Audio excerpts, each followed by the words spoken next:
Selamat malam Bapak Ibu semua yang sudah hadir di sini. Semoga Bapak Ibu sekalian selalu diberi kesehatan dan dimanapun berada, semoga dapat mengikuti kegiatan open lecture ini hingga akhir sesi nanti. Bapak Ibu sekalian, ada info menarik dari S2 Institut Teknologi dan Bisnis Asia Malang. Pada bulan ini, kami membuka pendaftaran baru untuk Bapak Ibu, saudara atau rekan yang sedang mencari S2. Jadi di bulan September nanti kami ada pendaftaran untuk batch 20. Untuk Bapak Ibu yang belum bergabung, silahkan nanti dapat menghubungi player yang kami kirimkan di kolom chat Zoom. Open lecture ini merupakan salah satu keunggulan kami, Bapak Ibu. Dan ini selalu diselenggarakan di hari Jumat 2 minggu sekali. Saya ucapkan juga selamat datang kepada para undangan calon mahasiswa. Semoga dapat menikmati malam ini, open lecture ini, dan menambah wawasan baru untuk kita semua. Perlu diketahui juga Bapak Ibu bahwa kami baru saja meluncurkan sebuah buku karya Magister Manajemen. Itu merupakan sebuah dedikasi kepada almarhum Butere, di mana 100% hasil penjualan buku akan diperuntukkan bagi masa depan ketiga putra-putri almarhum. Bapak Ibu yang ingin memberikan apresiasi serta mengulurkan tangan bisa nanti langsung menghubungi nomor yang ada di flyer yang akan kami kirimkan di kolom chat Zoom. Dengan harga 150 itu sudah termasuk ongkos kirim. Jadi nanti untuk info selengkapnya bisa langsung menghubungi nomor yang tersedia. Mungkin itu saja informasi yang dapat saya sampaikan. Semoga bermanfaat untuk Bapak Ibu semua. Selanjutnya saya serahkan ke Pak Indra. Saya yakin teman-teman di sini, terutama teman-teman yang sudah eh, minimal 1 tahun bersama Institut Asia, kita semua mengenal Ibu Tere yang telah berpulang beberapa waktu yang lalu, dan kami semua atas inisiatif dari Pak Tanadi, kita semua bergotong royong untuk menyusun buku ini. Jadi buku ini disusun oleh kita-kita semua ya, yang peduli, dan sekali lagi ini untuk kepedulian kita kepada Ibu Tere. Nah, saya sendiri menulis salah satu artikel yang ada di sana, dan juga teman-teman yang lain mungkin di antara Bapak Ibu ada yang terlibat di dalam penulisan ini. Tentu saja kita sangat berterima kasih pada Bapak Ibu semua. Oke, malam hari ini sudah 121 ya Bapak Ibu. Terima kasih untuk waktunya, dan mohon maaf untuk tadi mulai 1-2 menit eh, lewat pukul 7. Malam ini ada yang spesial ya. Biasanya kalau open lecture itu eh, belum pernah ada topik tentang sekolah. Nah, padahal apa ini kita bersama sudah mulai sejak batch 16 itu ada eksekutif pendidikan ya Bapak Ibu, dan ini masuk batch ke-19. Nah, ini kali pertama kita open lecture untuk topik yang terkait pendidikan ya, Bapak Ibu. Saya lagi terima kasih. Ini 122 peserta. Saya izin memperkenalkan rekan kami, Pak Winfried. Selamat malam, Pak Winfried. Selamat malam, Apa kabar, Pak? sehat, si Tuhan. Sehat, baik ya. Oke. Bapak Ibu, jadi malam hari ini sharing. Saya memperkenalkan rekan saya Pak Winfried yang saya sudah kenal cukup lama ya, lebih dari 10 tahun ya, kayaknya lebih dari 10 tahun. Dan topik kita malam hari ini seperti yang Bapak Ibu sudah eh, terima infonya, saya izin share screen ya, Bapak Ibu. Sambil memperkenalkan Pak Winfried, saya izin untuk share screen. Jadi malam hari ini eh, topik kita strategi Sun Tzu atau Sun Tzu, ya kadang-kadang dibaca Sun Tzu, dan business model canvas. Tapi secara khusus untuk sekolah. Nah, tentu saja Bapak Ibu teman-teman yang dari EB bisa menyesuaikan ya. Bagaimanapun juga sekolah ini secara spesifik sekolah swasta, di mana runningnya tentu saja tidak lepas dari urusan bisnis ya. Nah, lalu apa yang membuat eh, spesial malam hari ini? Sebenarnya kami menghadirkan Pak Winfried. Ini sekilas ya tentang Pak Winfried. Jadi Pak Winfried itu pengalamannya sekian panjang, selalu memimpin lembaga sebagai direktur ya Bapak Ibu. Itu ada pertama direktur, kemudian pimpinan umum juga direktur gitu. Tapi saya mengenal Pak Winfried itu sejak beliau sebagai direktur pelaksana di BPK Penabur. Bapak Ibu, seperti mungkin sebagian Bapak Ibu ada yang kenal atau banyak yang kenal BPK Penabur, salah satu sekolah swasta yang cukup berhasil di Jakarta. Pak Winfried selama 12 tahun di sana membesarkan penabur sampai dengan purna tugas.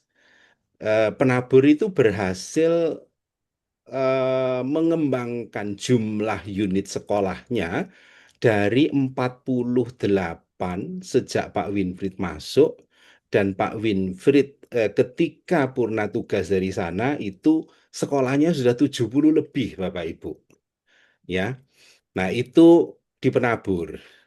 Kemudian Pak Winfried kembali dipercaya menjadi direktur pelaksana di Petra di Surabaya ya Bapak Ibu. Tapi nggak lama Pak Winfried di Surabaya, di Petra nggak lama.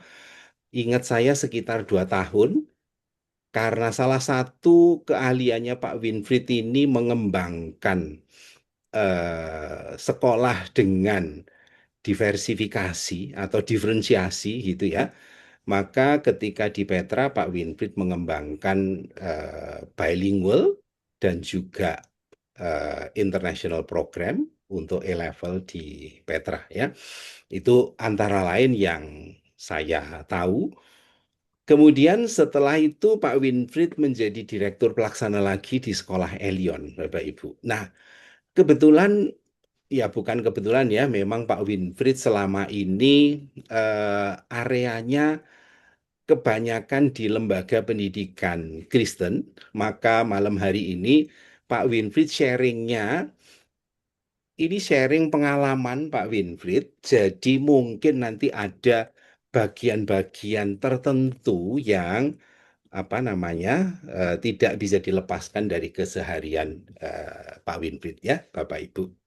Kira-kira itu saja kalau background pendidikan beliau dari sipil UGM dan kemudian pasca sarjananya di Universitas Duta Wacana Yogyakarta. Oke, nah saya akan mulai dulu ya Bapak Ibu, karena topik kita itu tentang Sun Tzu, The Art of War gitu. Saya kira buku ini sangat populer. Nah, tokoh ini begitu sentral ya sampai hari ini. Ini sejak abad 5-6 sebelum Masehi. Nah, kalau Bapak Ibu mungkin ada yang sudah mengenal tentang The Art of War ini, boleh tuliskan di chat ya. Kira-kira apa yang Bapak Ibu ketahui tentang Sun Tzu ini. Itu dulu ya, saya mulai sebelum saya serahkan ke Pak Winfried. Silakan, Bapak Ibu boleh tuliskan apa yang Bapak Ibu ketahui di sana tentang Sun Tzu, The Art of War. Atau sama sekali belum ada yang kenal ya, ya menang tanpa berperang. Oke, keren. Ahli strategi militer, strategi perang, kepemimpinan gitu ya. Wah, ini tambah banyak. Tapi intinya banyak strategi. Itu filsuf ya, jenderal. Meski strategi perang, pakar strategi perang, banyak memang semuanya tentang perang di sini ya. Oke, terima kasih. Masih ada lagi yang menuliskan yang unik apa di sini? Pendekatan strategis bukan kekerasan fisik semata. Oke, keren. Kemudian filsuf, penulis buku The Art of War, strategi mengambil keputusan, ya, taktik memenangkan perang. Oke, Bapak Ibu. Ya, di antara sekian banyak, nah kemenangan terbaik bukan melalui pertempuran langsung, melainkan strategi kecerdikan. Yes, exactly. Oke, terima kasih ya. Bapak Ibu teman-teman sudah menuliskan ini. Sebagian besar saya yakin sudah mengenal karena ini sangat populer ya. Terima kasih. Nah, oke. Saya mungkin beri resume awal dulu tentang Sun Tzu ini ya. Jadi abad 56 sebelum Masehi. Jadi kalau hingga hari ini 2500-2600 tahun lah kira-kira. Udah lama banget ya. Seperti yang tulis-tulis teman-teman tuliskan tadi seperti itu. Nah, salah satu risalah tertua, paling berpengaruh dan paling terkenal sepanjang sejarah ya. Bayangkan buku atau warisan senilai selama 2500 tahun tentu itu sesuatu yang luar biasa. Oke. Nah, tadi beberapa gagasan yang teman-teman sudah tuliskan di chat ya, menang tanpa bertempur, kecerdikan, bicara soal strategi, gitu. Tapi ada dua poin yang menarik menurut saya. Mengenal diri sendiri, mengenal musuh. Know yourself, know your enemy. Lalu poin keempat, fleksibilitas dan adaptasi. Gitu ya. Nah, saya langsung serahkan ke Pak Winfried untuk berbagi tentang ini. Nanti Bapak Ibu selama Pak Winfried berbagi, kalau ada pertanyaan di chat, feel free aja silakan mengajukan pertanyaan di chat. Saya buka kesempatan bertanya 4 kali ya. Materinya malam ini tidak terlalu padat, tapi saya kepingin Pak Winfried bisa berbagi strategi gitu ya. Bagaimana cara mengelolanya gitu. Terakhir yang saya juga tahu Pak Winfried di Elion itu eh, jumlah muridnya mengalami peningkatan yang signifikan ya di jenjang-jenjang yang ditangani beliau. Oke, silakan Pak Winfried. Silakan untuk berbagi kepada teman-teman tentang strategi Sun Tzu ini dalam pengelolaan sekolah. Mari, saya persilakan. Ya, selamat malam. Terima kasih kesempatannya untuk boleh berbagi ya sama rekan-rekan di bidang apa sekolah manajemen ini ya, Institut Asia. Bapak Ibu, kita udah tahu Sunce tadi seperti apa, dan saya ingin gabungkan itu dengan bisnis model Canvas ya, Kanvas. BCM ya, bisnis model Canvas. Ini sesuatu yang saya kira kalau kita mau sungguh-sungguh bisa mengelola sekolah kita, nanti kan kita kan jadi leader ya. Karena kita ada disekolahkan, belajar ini tentunya berguna untuk kita nanti menjabat sebagai pimpinan yang memberikan masukan bagaimana sekolah yang kita pimpin itu bisa maju. Nah, kalau kita lihat keadaannya sekarang ini tidak mudah ya, karena sekolah bukan lagi sebagai suatu pelayanan gitu kan, dari lembaga keagamaan atau apa, tapi dalam artian sekarang ini banyak sekali konglomerat yang masuk dalam industri pendidikan, dan itu itu jadi beda sekali, kompetisinya sangat sangat kerasa. Kalau saya di dunia pendidikan pasti sangat kerasa gitu ya, karena biasanya tidak seperti ini. Kok dengan orang konglomerat masuk, ya dia kan punya duit kan, dia kan pasti berpikir duit ini harus kembali, dia harus bisa survive. Karena itu dia gunakan segala cara dengan kekuatan finansialnya itu mendapatkan orang-orang yang benar-benar ahli mengelola bidang ini. Dan susu dipikirkan segala sesuatunya itu secara bisnis ya. Oh, bisnis kan pasti dipikir segala sesuatunya ini. Nah, ini sepertinya kompetisi ini sangat sangat sangat compete gitu kan, menentukan hidup dan mati. Jadi kalau mau masuk ya harus bisa hidup, bisa survive gitu ya, nggak bisa setengah-setengah. Kalau setengah-setengah dapat dipastikan pasti akan mengalami kegagalan. Dan itu pasti menimbulkan kerugian yang besar ya. Next slide mungkin ya. Ya, ini kira-kira saya ingin bicara mengenai tantangan sekolahnya, prinsipnya Sunse seperti apa, 5 faktor strategi Sunse ya dari raja, jenderal, pasukan, pimpinan pasukan ya, kemudian prajurit itu bagaimana harus bisa dikelola. Nah, ini hampir sama dengan apa yang Yesus ajarkan dan itu kemudian saya hubungkan dengan bisnis modal kanvas ini karena ini ada kaitannya ya. Dalam Lukas itu dikatakan bahwa kalau kamu mau maju berperang ya, kamu harus tahu kamu tuh jumlah pasukannya tuh berapa ya dan berapa jumlah pasukan musuh. Tentukan kalau kamu tidak siap perang, lebih bagus berdamai aja daripada berperang gitu. Jadi dia sungguh-sungguh menghitung itu. Itu sih seperti yang Sun Tzu lakukan. Kemudian di Lukas 14 juga dikatakan kalau kamu mau membangun menara, siapa yang harus membangun menara? Pasti dia akan menghitung dulu biayanya. Apakah biayanya ini bisa masuk dan cukup untuk membangun menara itu supaya kalau sudah dibangun jangan sampai berhenti di jalan, macet kegagalan gitu kan.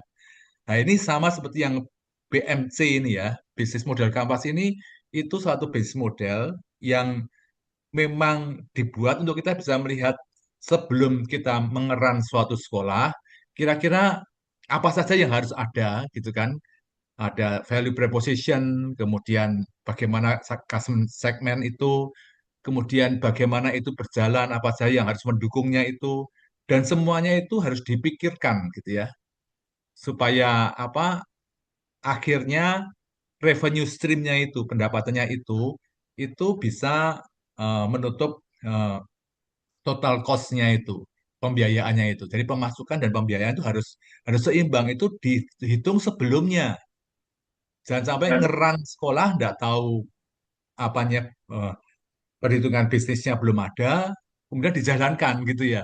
Baru setelah jalan baru nabrak-nabrak seperti itu, pasti itu mengalami kesulitan. Nah, ini yang sangat dibantu oleh bisnis model Canvas ini, supaya kita bisa sebelum mengeran suatu sekolah, ngitung dulu seluruh pembiayaannya seperti apa. Ya. Nah, kemudian saya coba untuk lihat contoh BMC-nya untuk sekolah seperti apa, dan bagaimana integrasinya itu, supaya kita bisa punya implikasi yang praktis ya. Kira-kira seperti itu nanti kita akan membahasnya. Next. Ini latar belakangnya tadi saya katakan persaingan banyak sekolah dengan baik, tapi gagal yang banyak bertahan. Banyak sekali saya lihat banyak sekolah-sekolah yang dulunya bisa berhasil, kemudian mengalami penurunan. Itu gejala yang luar biasa. Saya tahu banyak sekolah yang mungkin sekolah swasta itu kira-kira ya 30% itu ya yang kondisinya itu dying gitu. Ya karena itu tidak dikelola sebagaimana seharusnya dan kompetitor ini kan makin ketat ya, dikelola dengan apa? Dengan profesional gitu. Jadi ini sesuatu yang menyebabkan ini. Jadi sekolah tidak cukup hanya bermodal niat baik ya. Sekolah perlu strategi yang cermat, dipikir secara logisnya realistis dan dipikir itu harus berkelanjutan. Jadi harus ada rencana jangka panjang, jangka menengah, jangka pendeknya, dan itu harus sungguh dipikirkan apakah itu secara secara manajemen itu bisa berjalan atau tidak. Next. Jadi ini kemenangan ditentukan sebelum peperangan. Ini saya kira ini sudah kita ngerti benar. Jadi victory is determined before battle. Jadi kita harus mengukur dulu biayanya, strateginya seperti apa, bagaimana medannya seperti apa, siapakah lawan kita, dan bagaimana kita bisa memenangkan peperangan itu, persaingan itu harus dipikirkan lebih dahulu sebelum kita memulai perang. Jadi ini kenali lawan, analisis menentukan kualitas keputusan, rancangan yang matang itu mengurangi risiko kegagalan, dan eksekusi yang berkelanjutan dan strategi yang sudah dipersiapkan itu berjalan. Jadi saya lihat Sun Tzu ini ada satu garis gitu ya dari kebijakan dari rajanya itu disampaikan pada jenderalnya. Ini ada kita mau berperang kemana, kemudian jenderal yang memikirkan mengenai strateginya itu juga disampaikan pada kepala pasukannya. Nah, kepala pasukan itu yang kemudian menyatukan itu kepada tentaranya dan rakyatnya itu mendukung. Sebelum ada kesatuan hati untuk ke situ, itu sangat bahaya memulai sesuatu peperangan. Itu yang saya kira yang dipikirkan kenapa Sun Tzu itu 5 kali berperang, ya 5 kali menang gitu ya. Jadi dia jadi legenda sekali tentang seseorang jenderal yang sungguh-sungguh dipercaya oleh rajanya dan memenangkan peperangan. Next. Jadi ini yang kalau kita lihat dikonteskan di sekolah, maka analisis internal sekolah harus jelas. Jadi dia visi misi sekolah itu tuh apa gitu. Apakah visi misi ini menjawab segmen apa?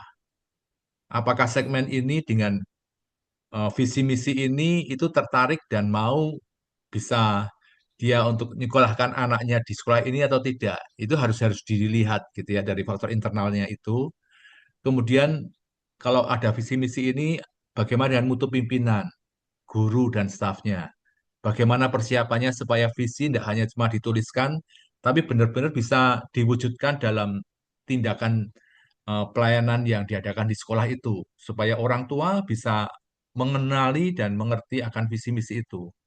Jadi perlu dipikirkan kurikulumnya seperti apa, student learning outcome-nya, nantinya siswa yang dididik di sekolah itu akan menjadi seperti apa. Itu harus jelas sekali ya apa yang akan dilakukan. Keuangannya bagaimana, struktur biayanya seperti apa, fasilitasnya, library-nya seperti apa, budaya kerjanya seperti apa, disiplin eksekusinya seperti apa. Jadi ini reputasi dan kepercayaan orang tua, brandingnya mau seperti apa, semua dipikirkan dengan matang.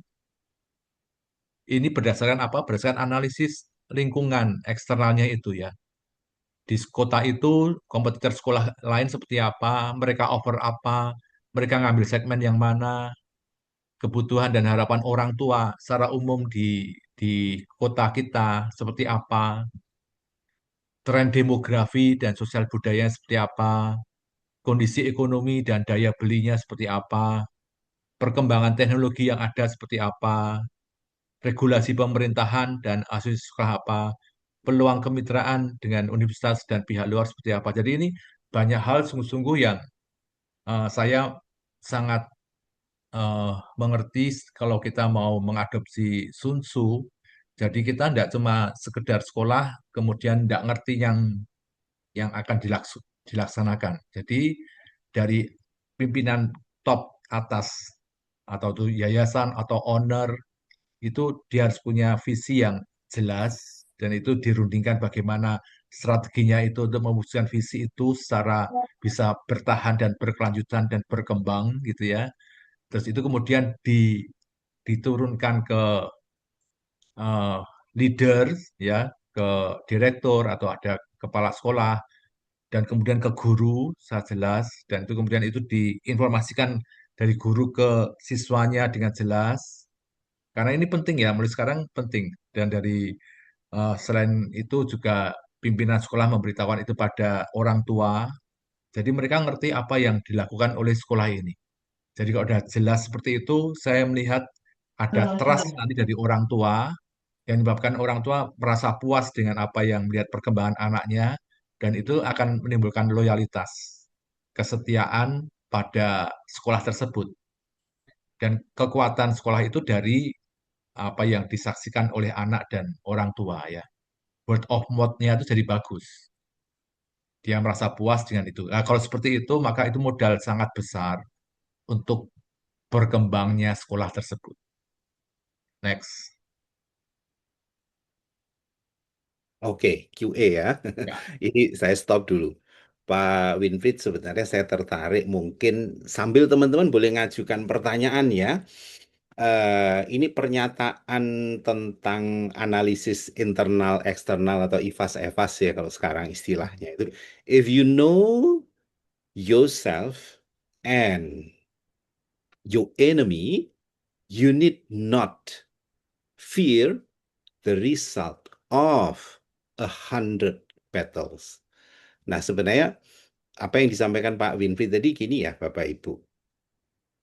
Sekolah kita konteksnya sekolah swasta ya, itu ibarat peperangan gitu. Kalau kita eh, mengenal betul siapa kita, diri kita, internal dan eksternal, maka kita tidak perlu khawatir ya akan hasil dari ratusan peperangan lah kira-kira gitu. Tapi di sini menariknya keputusan strategis yang lahir dari data yang jujur tentang diri sendiri dan lingkungan. Ya, jadi ini based on data tentu saja begitu. Oke, teman-teman silakan. Kalau ada yang bertanya, saya stop share dulu. Silakan mau menanggapi, mau bertanya, mau kepingin tahu pengalaman successful story-nya Pak Winfried di berbagai tempat. Silakan kalau ada, mari saya buka pertanyaan dulu. Dari hasil analisa internal eksternal, faktor apa yang membuat kita stop dan lanjut? Mungkin Pak Winfried itu dulu. Setelah ini Pak Ya. Yustin, silakan. Silakan Pak Winfried. Saya kira kan dengan kita melihat ini riset ya, riset mengenai sebenarnya aspirasi orang tua itu seperti apa. Ya, kita tentukan segmen kita dulu lah ya. Segmen kita itu menengah mamanya gitu ya. Segmen menengah. Kira-kira dia bisa untuk membayar uang sekolah berapa? 1 juta sampai 2 juta gitu. Atau 500 ribu sampai 1 juta per bulan. Ya kan? Nah, dari situ sebenarnya itu orang tua itu dicari mengenai apa aspirasinya itu apa sebenarnya. Aspirasinya terhadap anaknya itu apa. Karena ini sekolah swasta ya. Jadi kalau negeri kan ya sekarang tidak bayar ya ya di tapi kalau swasta karena orang tua harus bayar pasti dia akan mikir untuk anaknya ini. Jadi tentunya ini yang harus dimengerti dulu dan kemudian bagaimana sekolah itu bisa enggak mendeliver akan apa yang menjadi kebutuhan dan keinginan orang tua untuk anaknya bisa seperti apa gitu ya. Nah, kemudian dia akan berhitung sebenarnya dari segmen itu kira-kira di kota ini jumlahnya itu berapa sih kira-kira? Jadi ini gunanya based on data ya. Saya sharing satu pengalaman. Tahun lalu saya mengerjakan feasibility study sebuah sekolah yang akan mengembangkan, membuka cabang baru di satu daerah. Sekolah ini sekolah cukup punya nama baik, punya reputasi. Nah, apa yang kita cek? Kita memastikan data bahwa memang ada peminat yang cukup untuk sekolah tersebut, ya. Nah, kita cek ini kapasitasnya mau berapa, gitu ya. Sasaran yang dituju itu berapa? Maka kita lakukan research sekolah-sekolah yang kira-kira bakal menjadi pesaingnya adalah sekolah A, B, C, D, E. Kita survei semua uang sekolahnya segini, segini, segini, layanannya segini. Nah, lalu kita ingin memposisikan di mana gitu. Nah, dari hasil itu luar biasa ya, surprise ini salah satu visibility study yang pernah saya kerjakan dengan hasil peminatan tertinggi, Bapak Ibu. Bayangkan, dari sekitar 1.700 responden yang diambil, 83% itu menyatakan berminat untuk masuk ke situ. Ya, dan menariknya, eh, dari hasil survei ini, Bapak Ibu, itu dibagi beberapa segmen gitu. Pertama begini, segmen yang sudah mengenal tentang sekolah ini atau pernah berhubungan dengan sekolah ini, berurusan dengan sekolah ini, itu didata. Itu grup satu ya. Kemudian grup kedua ini betul-betul masyarakat umum. Masyarakat umum tuh bebas gitu ya.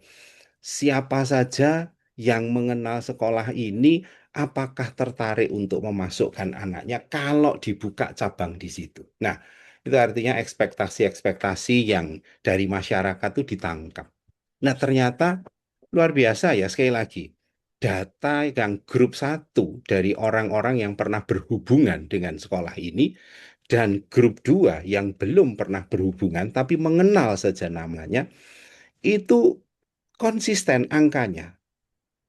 Yang satu 80 sekian, yang satu 80 sekian. Kalau di average itu 83 gitu. Nah, itu menarik ya. Gunanya kalau kembali ke pertanyaan ini, yang membuat stop atau yang membuat terus. Nah, saya pernah melakukan feasibility study lagi, satu sekolah, angkanya kecil, angka peminatannya di bawah 20% dari data yang disurvei. Lalu, saya kembalikan pada ownernya. Ini menunjukkan angka yang tidak signifikan untuk diteruskan. Tapi ownernya ngotot gitu, nggak apa-apa, nggak ada yang laku, nggak apa-apa. Saya punya tujuan yang lain itu. Nah, kalau Pak Winfried tadi menyebutkan mendirikan sekolah itu tidak cukup hanya dengan niat baik, ya. Niat baik harus, tetapi alangkah lebih baiknya disertai dengan perhitungan yang matang, ya. Ya, tadi saya kira pertanyaan sudah dijawab oleh Pak Indra dengan baik ya. Jadi pertama kali kan kita melakukan analisa tadi ya. Tadi aspirasi seperti apa, segmen jumlahnya itu berapa, gitu kan. Kemudian setelah itu kita kan bisa memberikan kira-kira kita mampu enggak untuk menjawab kebutuhan ini ya. Kebutuhan pendidikan yang seperti ini kita bisa enggak. Mungkin ada programnya bahasa Inggrisnya seperti apa, ada program IT-nya seperti apa, ya kan. Kemudian apa bagaimana untuk dia studi lebih lanjut dan sebagainya itu. Nah, itu kan perlu ada kualitas pendidikan yang akan harus diwujudkan. Jadi dihitung, Pak. Ya. Jadi untuk itu kebutuhannya berapa? Untuk pelatihan gurunya, untuk pengadaan labnya, untuk macam-macam itu dihitung. Berarti kita ada total cost yang kira-kira akan dikeluarkan. Dan kemudian kira-kira kalau ini di, dipromosikan dengan baik, disampaikan dengan baik, kira-kira kita bisa dapatkan nantinya jumlah siswa yang akan mendaftar berapa, dan akhirnya apakah pendapatan kita itu bisa lebih banyak daripada Hmm, hmm, hmm, hmm. pengeluaran gitu kan. Ini kan gitu kan, karena ini kan industri kan. Jadi kan kita harus berpikir seperti itu. Ya, Visibility baik. studies-nya itu seperti itu. Ya itu Baik. kayak seperti Pak. Kalau sebenarnya nggak ada sekali, oh ternyata jumlahnya di kota ini tawaran seperti itu cuma sedikit sekali gitu. Hmm, hmm. Ya kalau kita mau nawarkan ini ya tidak tepat kan Pak. Jadi mungkin akan diturunkan sedikit kira-kira. Baik. Mungkin ada enggak segmen yang lebih banyak dan itu yang dicari keseimbangannya. Tapi yang saya pikir ini memang sesuatu hal yang tidak mudah. Tapi memang saya harap kalau saran saya lebih bagus dari awalnya itu ya nanti dari pimpinan ownernya sampai kepada pimpinan operasionalnya sampai guru-gurunya itu mendiskusikan dulu sebenarnya apa yang hendak kita lakukan ini berdasarkan kira-kira potensial marketnya, potensial customer-nya itu berapa banyak dan kira-kira ini bisa pas atau tidak. Baik. Ih, baik, Pak. Kira-kira itu pentingnya ya, market driven school gitu. Oke, tadi ada penanya Pak Justinus kalau nggak salah tadi ya. Silakan Pak. Tadi yang raise Ya, hand. Silakan terima Pak. kasih Pak Indra ya Mari. dan Pak Winfried ya. Pak Ya, Justinus saya batch sebenarnya berapa ya ini ya? batch 15 Oh, sudah lewat 15 ya. Oke, Pak. Rasanya ya. kita pernah ketemu. Iya, pernah ketemu Pak. Oke, silakan Udah silakan Pak lama Justinus. ya. Ya, Mari. begini sebenarnya pertanyaannya hampir sama sih tadi sebenarnya udah sebagian terjawab sebenarnya dengan tadi penjelasan Pak Indra dan Pak Winfried. Sebenarnya saya mau menegaskan aja apa menanyakan ya mau konfirmasi saja. Ini kan tadi kan terakhir ada saya baca slide-nya itu tentang ya analisis eksternal itu kan ada kebutuhan dan harapan orang tua. Nah, begini Pak. Jadi kita kan kalau mendirikan sekolah punya value ya Pak ya. Nah, tapi kadang ketika kita mau mengadakan program itu pastikan kita ada analisis eksternal juga. Jadi ada kebutuhan dan harapan orang tua. Tapi kebutuhan dan harapan orang tua ini apakah bisa menjadi ukuran yang tepat ya? Karena misal contoh begini Pak. Misalnya di sekolah tempat saya begitu. Saya ada program beasiswa basket gitu ya. Karena sekarang memang dari apa ada tren seperti itu ada eh, jadi memang banyak, tapi ternyata ketika sudah dijalankan juga juga apa rame gitu untuk meningkatkan branding sekolah begitu ya. Nah, cuma ada beberapa kritikan dari orang tua ya, kenapa kok apa beasiswanya hanya basket gitu ya. Nah, kok nggak yang olahraga cabang lain gitu ya. Nah, ini kan artinya di sini ada ketegangan antara value kita yang kita punya ya dari pimpinan tentu juga dari tim eh, eh, terhadap customer ya customer jadi ada value dengan customer ada sebagian yang berbeda. Nah, bagaimana cara mengatasi hal ini ya Pak Winfried atau Pak Endra mungkin nanti bisa membantu, apakah Baik. memang dengan selalu dengan survei Hmm, untuk hmm. apa ke orang tua dulu misalnya seperti itu dengan komite atau dan sebagainya atau seperti apa, monggo silakan. Ya, terima kasih Pak Justinus ya. Silakan Pak Winfried. Ya, saya cuma nambahkan ya, tadi tidak hanya cuma faktor dari orang tua, aspirasi orang tua, tapi juga mungkin idealisme daripada yayasan itu sendiri, ya. Dia punya nilai-nilai yang hendak dia tawarkan, gitu kan. Pendidikan anak itu bisa dibentuk karakternya menjadi lebih bertanggung jawab, dia punya keterampilan tertentu, ya. Ini sesuatu yang kita bisa tawarkan juga. Jadi kita tidak hanya cuma nurutin pasar, ya, tapi kita juga bisa nawarkan ini sebenarnya. Dan ini hal-hal yang menurut saya sih itu hal-hal yang nilainya itu tinggi gitu Pak. Nilai jualnya seperti itu. Jadi banyak orang tua tuh sekarang tuh kan karena dia sibuk kerja ya, dia tuh tidak bisa nanamkan anak-anak itu dengan karakter yang baik. Ya kan konsentrasinya dan ketekunannya untuk dia sungguh-sungguh menekuni sesuatu gitu kan. Ya, itu kan kadang-kadang kan itu tidak terjadi. Tapi kalau ini sekolah bisa nawarkan seperti itu, ya. Jadi dari sekolah juga bisa mengedukasi itu dan mempengaruhi orang tua itu. Jadi orang tua mungkin belum tahu apa yang diinginkan, apa yang dibutuhkan, tapi dengan kita mengedukasi itu kita bisa memberitahukan ini loh, gini caranya seperti ini. Karena ada sekolah yang mungkin enggak begitu terlalu kuat di bidang akademik mamanya gitu ya, tapi dalam bidang pendidikan karakter, tanggung jawab, eh, kebersamaan ya. Jadi itu itu kepemimpinan gitu. Ya itu hal-hal yang bisa kita tawarkan gitu. Jadi kita bisa lihat seperti itu. Sebenarnya kalau yang terlalu segmented seperti itu, mamanya cuma basket, saya juga alami seperti itu sih. Dulu ngitung enggak, kalau basket itu berapa banyak sih sebenarnya? Kita bisa dari tambahan murid itu berapa banyak itu bisa mempengaruhi itu. Pasti nanti kan kalau cuma basket, kok pasti yang lain gimana gitu. Kalau kita enggak ngasih yang lain kan eh, enggak akan dapatkan murid yang banyak juga. Jadi dengan tambahan basket mungkin bisa tambah 15. Tapi kalau cuma basket tok yang ditawarkan kan enggak kan. Bagaimana yang bisa musik mamanya, yang bisa apa juara-juara di bidang olahraga yang lain. Sekarang banyak yang futsal dan sebagainya itu. Itu itu sesuatu yang saya alami juga sih. Karena kadang ada pengurusnya yang lihat, "Oh, ini kalau ada yang basket gitu." Saya pernah lihat ada satu sekolah itu yang sampai untuk naikkan naikkan apa? Naikkan jumlah siswanya, dia all out dengan basket, ya. Basket kemudian kasih beasiswa yang mau sekolah di situ, DPP-nya free dan sebagainya itu.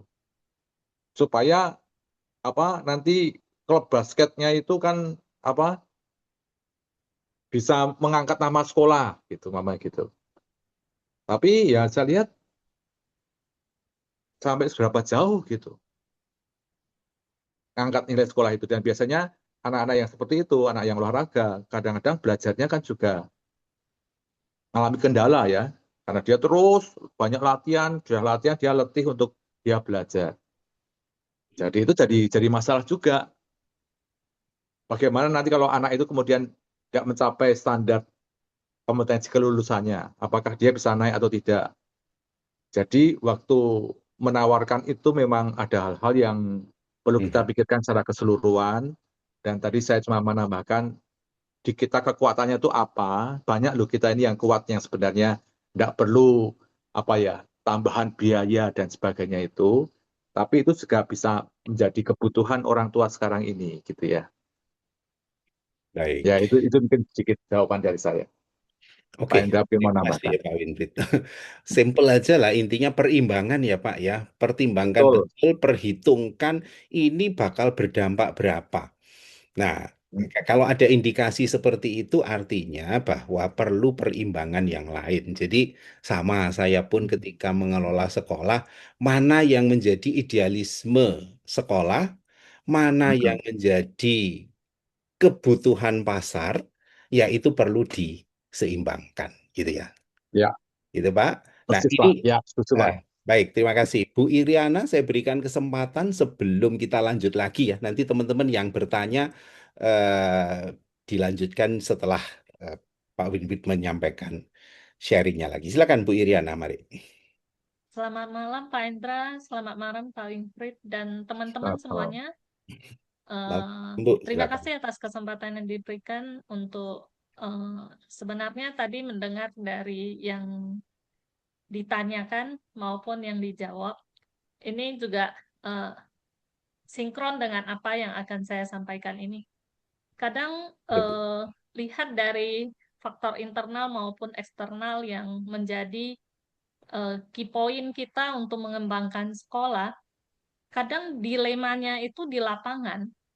Apa yang menjadi nilai-nilai karakter yang ingin kita kembangkan ke anak-anak, misalnya rasa tanggung jawab, disiplin, dan segala macam itu ke cara orang tua menyayangi anaknya dengan pembelaan yang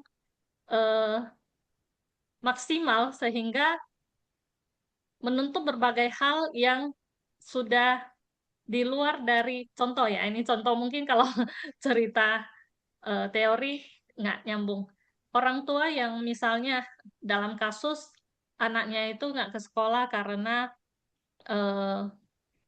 sakit atau apa. Tapi sementara tetap ingin anaknya naik kelas karena anaknya tidak siap untuk terima akhir dari semuanya. Dan memang sekolah yang di tempat anaknya itu adalah mengutamakan karakter dan kemanusiaan, kekeluargaan. Jadi dari nilai itu akhirnya jadi bumerang. Kita akhirnya dituntut untuk dengerin orang tua keinginannya untuk dipenuhi. Nah, kira-kira masukan dari Pak Endra atau Pak Winfried dalam case ini kita bisa nurutin orang tuanya lebih baik atau menyampaikan apa untuk dipahami sehingga mengerti maksud dari sekolah itu bukan soal anaknya naik kelas atau tidak, tapi kemampuan beban belajar yang akan ditanggung anaknya ke depan itu seperti apa. Baik. Terima kasih. Terima kasih ya Bu Iriana. Ini contoh kasus lah. Kadang kita value proposition kita begini, kemudian market kita mengharapkan sesuatu yang kontra dari itu gitu ya. Silakan Pak Winfried mungkin dari pengalaman yang ada Ya, seperti apa. saya merasa bahwa kalau kita pendidikannya mau pendidikan nilai, pendidikan karakter dan sebagainya itu, maka yang sekolah itu tidak cuma Saya ngalami karena saya juga incar di situ ya Bu. Sering kita ngalami yang seperti itu kan. Jadi cara kita didik anak, ya kan? Kalau kita didik anak itu kan seperti karakter, kedisiplinan. Itu kan perlu ada ketegasan ya Bu. Bahwa kita didik anak itu supaya kamu disiplin, kamu bisa tangguh, kamu bisa jalankan tugas, kamu harus bisa ngerti ini. Dan kalau kamu udah bisa ngerti ini, belum bisa menguasai itu, lebih baik jangan naik, gitu kan? Momen dari kelas 3 nih, belum bisa menguasai, dia ingin supaya naik kelas 4. Kalau dia tidak menguasai dan naik kelas 4, dia akan mengalami kesulitan. Ya kan, Bu? Untuk jelaskan ini kan susah, Bu. Betul enggak? Betul, Pak. Kadang-kadang yang tadi saya katakan tadi, kalau dilihat nanti saya ini sebenarnya yang berikutnya ya, tapi saya kira sama itu. Yang namanya channel itu, jadi value proposition gimana disampaikan kepada kepada siswanya atau parentnya ini, itu harus sungguh-sungguh sesuatu yang berjalan dengan baik gitu loh. Hmm. Sebenarnya kalau kita didik anak dan sebagainya itu kadang nilai-nilai orang tuanya itu anaknya ditegur, anaknya dapat surat peringatan, itu udah mereka tuh udah merasa nggak Mencemaskan. terima gitu loh. Dia sangat overprotective kan, betul nggak Bu? Miss Betul, Iriana betul, pasti betul. alami toh. Orang tua sekarang kan Iya, seperti itu. iya.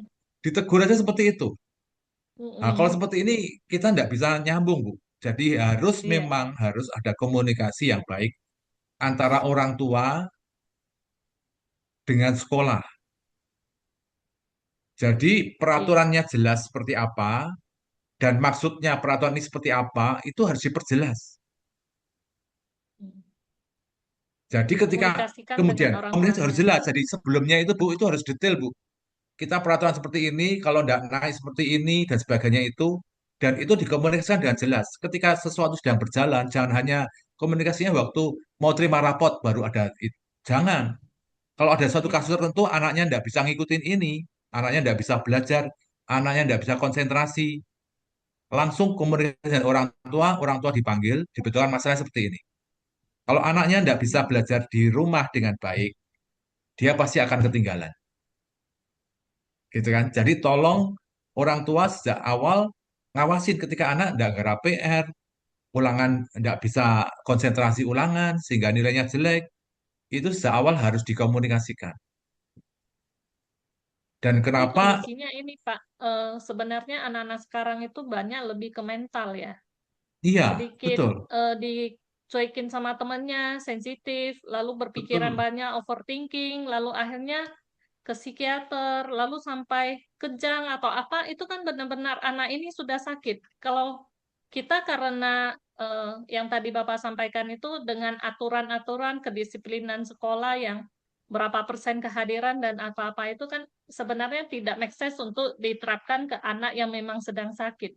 Nah, ini Ya, dilemanya. Dan mereka memegang ini sebagai senjata bahwa sekolah tidak memberi kesempatan dalam kondisi anaknya sedang sakit. Nah, ini yang kadang mau memberi pemahaman yang baik kepada mereka bahwa apa yang menjadi fokus mereka adalah naik kelas, tapi fokus sekolah adalah beban belajar yang akan diterima anak ini itu tak pernah hilang, dia nyata harus ada gitu loh, sehingga dia ke step berikutnya, misalnya ke kelas berikutnya itu bisa lebih baik gitu. Tapi kalau tidak menerima basic ini, ketinggalan 1, 2, bahkan 3 bulan, maka semua materi ini kan nyata ada gitu loh. Dan ini berlanjut.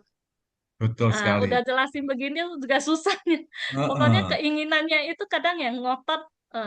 Kalau biasanya kita mengambil strategi dengan parenting atau apa untuk memberi pemahaman secara keseluruhan ke orang tua mengenai hal-hal tertentu. Tapi kalau sudah kasus one by one, ngototnya itu yang kadang memang susah ditanganin ya Pak ya.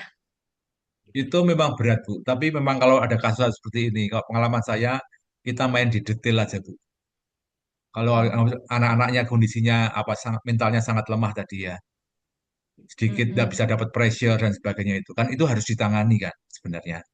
Kasusnya harus Iya. ditangani. Biasanya kalau saya merasakan harus ada mungkin ada psikolog yang sungguh-sungguh menangani masalah ini. Dan Dia orang tua sudah ke dilibatkan psikolog, untuk ke itu. psikiater, tapi Heeh. harapan terakhirnya itu anaknya nggak bisa terima, tidak naik kelas dengan teman-teman yang sama itu akan memperparah sakitnya. Nah, itu bingung lagi. Begitu Nah, kalau kondisinya, Pak. seperti itu memang dikatakan kalau dia kemudian tidak siap, kemudian nanti di mereka tidak bisa apa tidak makin stres. Dia tidak makin Betul. confidence-nya makin makin makin parah gitu ya. Jadi ini Iya. yang saya melihat eh, minta orang pendek ya. Saya berpikir Mm. panjang. Tidak gampang memang, Bu. Tapi memang ini perlu Iya. spesial Pak. khusus yang memang kita perlu hadapin gitu ya. Karena memang saya pikir untuk didik ini kan masalahnya kan tidak mudah. Jadi, tapi yang saya kepengen orang tua paham bagaimana seharusnya didik anak itu yang seperti apa gitu ya. Jadi komunikasi yang seperti ini saya kira. Kalau ada sekolah Hmm. bisa lihat sekolah ini benar-benar anak-anaknya itu bisa bisa ditangani dengan baik gitu ya. Mm. Pasti orang tua akan naruh trust itu pada pada sekolah sebenarnya. Karena pada prinsipnya kebanyakan orang tua ndak pernah apa ya, dibekali untuk jadi orang tua kan. Betul. Ingat Dia sekolah dulu kepengen ya, gitu pengen ya. melindungi anak aja, pokoknya anaknya ndak Iya. ngerengek, anaknya ndak nangis. Tapi kalau itu kemudian diturutin terus, itu malah tidak Betul, membina efeknya. anak, itu malah makin menghancurkan masa Memperparah. depan anak itu. Karena hidup ini makin lama kan getting harder ya, tantangannya makin berat. Jadi ini yang kita perlu pikirkan bersama. Masa terlalu panjang nih Pak Heri. Ya, Pak, Baik, Pak. maaf, Terima oke. maaf. kasih, Pak Yuk, yuk. Winfried. Ya, terima kasih. Mungkin satu saja saran tambahan. Ada sekolah yang melakukan itu punya kerjasama langsung dengan psikiater tertentu, referral ya. Mm-mm. Jadi itu menjadi acuan yang dipahami oleh sekolah. Baik, ini ada beberapa pertanyaan di chat. Nanti kita jawab setelah lanjut bagian ini ya. Saya langsung aja Pak Winfried, silakan lanjut masuk pada eh, ini Pak, 5 faktor ini. Ya, ini faktor ini yang dari Sun Tzu ya. Yang Ya. pertama, dia sebenarnya ini harus ada kesinambungan ya, ada kesatuan hati antara pertama antara raja ya. Raja itu yang menentukan visi misi yang jelas sebenarnya. Sebagai alasan utama kalau dia mau berperang itu, alasan itu apa? Mengapa kita berperang? Why-nya itu ya. Itu yang pertama. Kemudian yang kedua, iklim dan cuaca kapan peperangan itu akan diadakan. Ya, kita lihat cuacanya seperti apa, kondisi eksternalnya seperti apa, yang mempengaruhi waktu dan cara kita bertindak. Yang ketiga, mengenai situasi medan perang, itu harus diteliti dengan jelas. Ya, kesulitan itu apa, medannya seperti apa, bagaimana kondisi ekonomi, kondisi keuangan, kondisi sosial budayanya, jumlahnya berapa, potensial marketnya berapa, gitu kan. Kemudian yang keempat, kualitas personalnya, kepala pasukannya itu. Karena itu yang menentukan ya. Peperangan itu kalau yang menentukan kalau sudah dinyatakan kita maju perang, yang paling menentukan bagaimana prajurit bisa menjalankan tugasnya dengan baik, adanya kepala pasukan di lapangan itu. Ya, kemudian yang ketiga adalah mengenai prajuritnya itu sendiri. Ya, prajuritnya ini harus disiplin, harus dipersiapkan dengan baik, diperlengkapi dengan baik, dan punya strategi yang baik di lapangan. Nah, ini 5 hal ini yang sungguh-sungguh perlu diteliti, dipersiapkan, dan dijalankan berdasarkan satu strategi tertentu yang disepakati bersama. Nah, ini yang jadi kuncinya kenapa kok eh, ini maju gitu ya.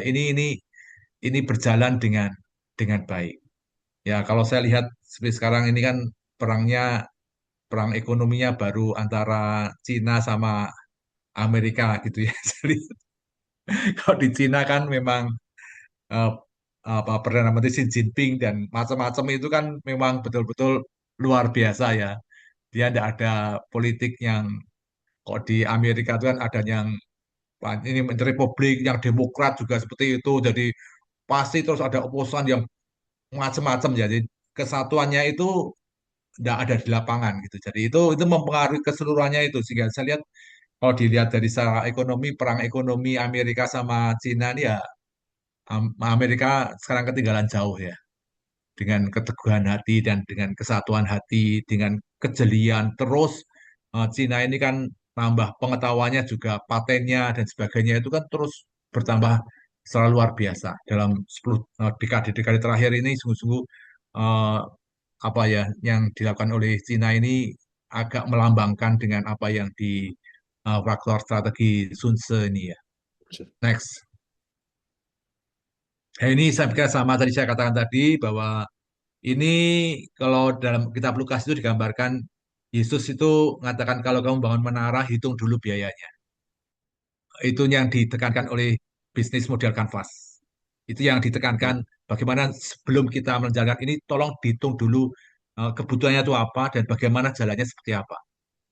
Bisa enggak kita bisa menjalankan ini? Kalau ini kemudian secara perhitungan aja enggak masuk di akal, enggak masuk di tadi, ya jangan dijalankan dengan cara seperti ini. Harus dicari eh, blueprint-nya seperti apa, rencananya seperti apa, yang kemungkinan besar itu ketika dijalankan itu jalan gitu. Kemudian sebelum berperang ya Sun Tzu tadi ada katakan seperti itu. Jadi ini hal-hal yang cuma saya katakan ini ada kaitannya dengan Yesus ya. Yesus itu gabungan antara Sun Tzu sama bisnis model kanvas ini yang menolong kita untuk kita bisa eh, melihat, berpikir sebelum bertindak. Next. Hmm.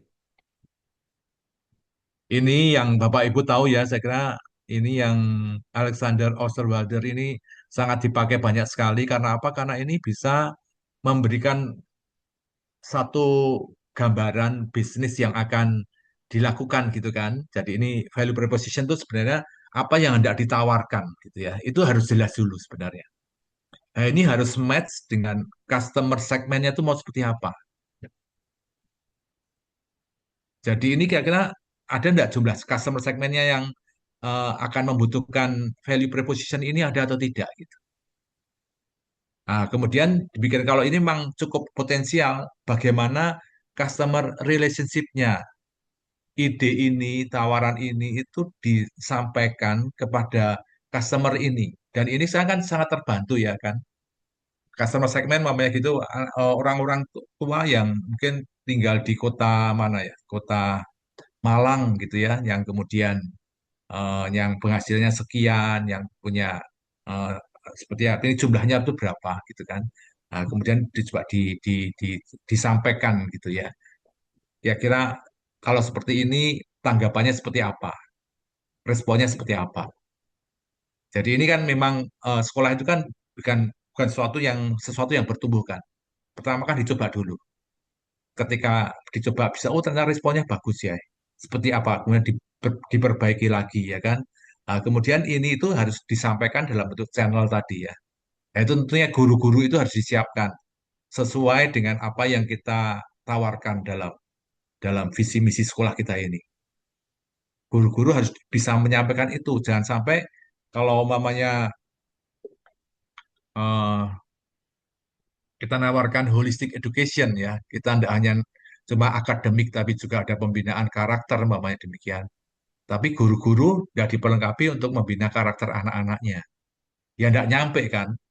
Oh ternyata yang diterima cuma anak-anak dilatih secara kognitif saja, secara akademis gitu kan.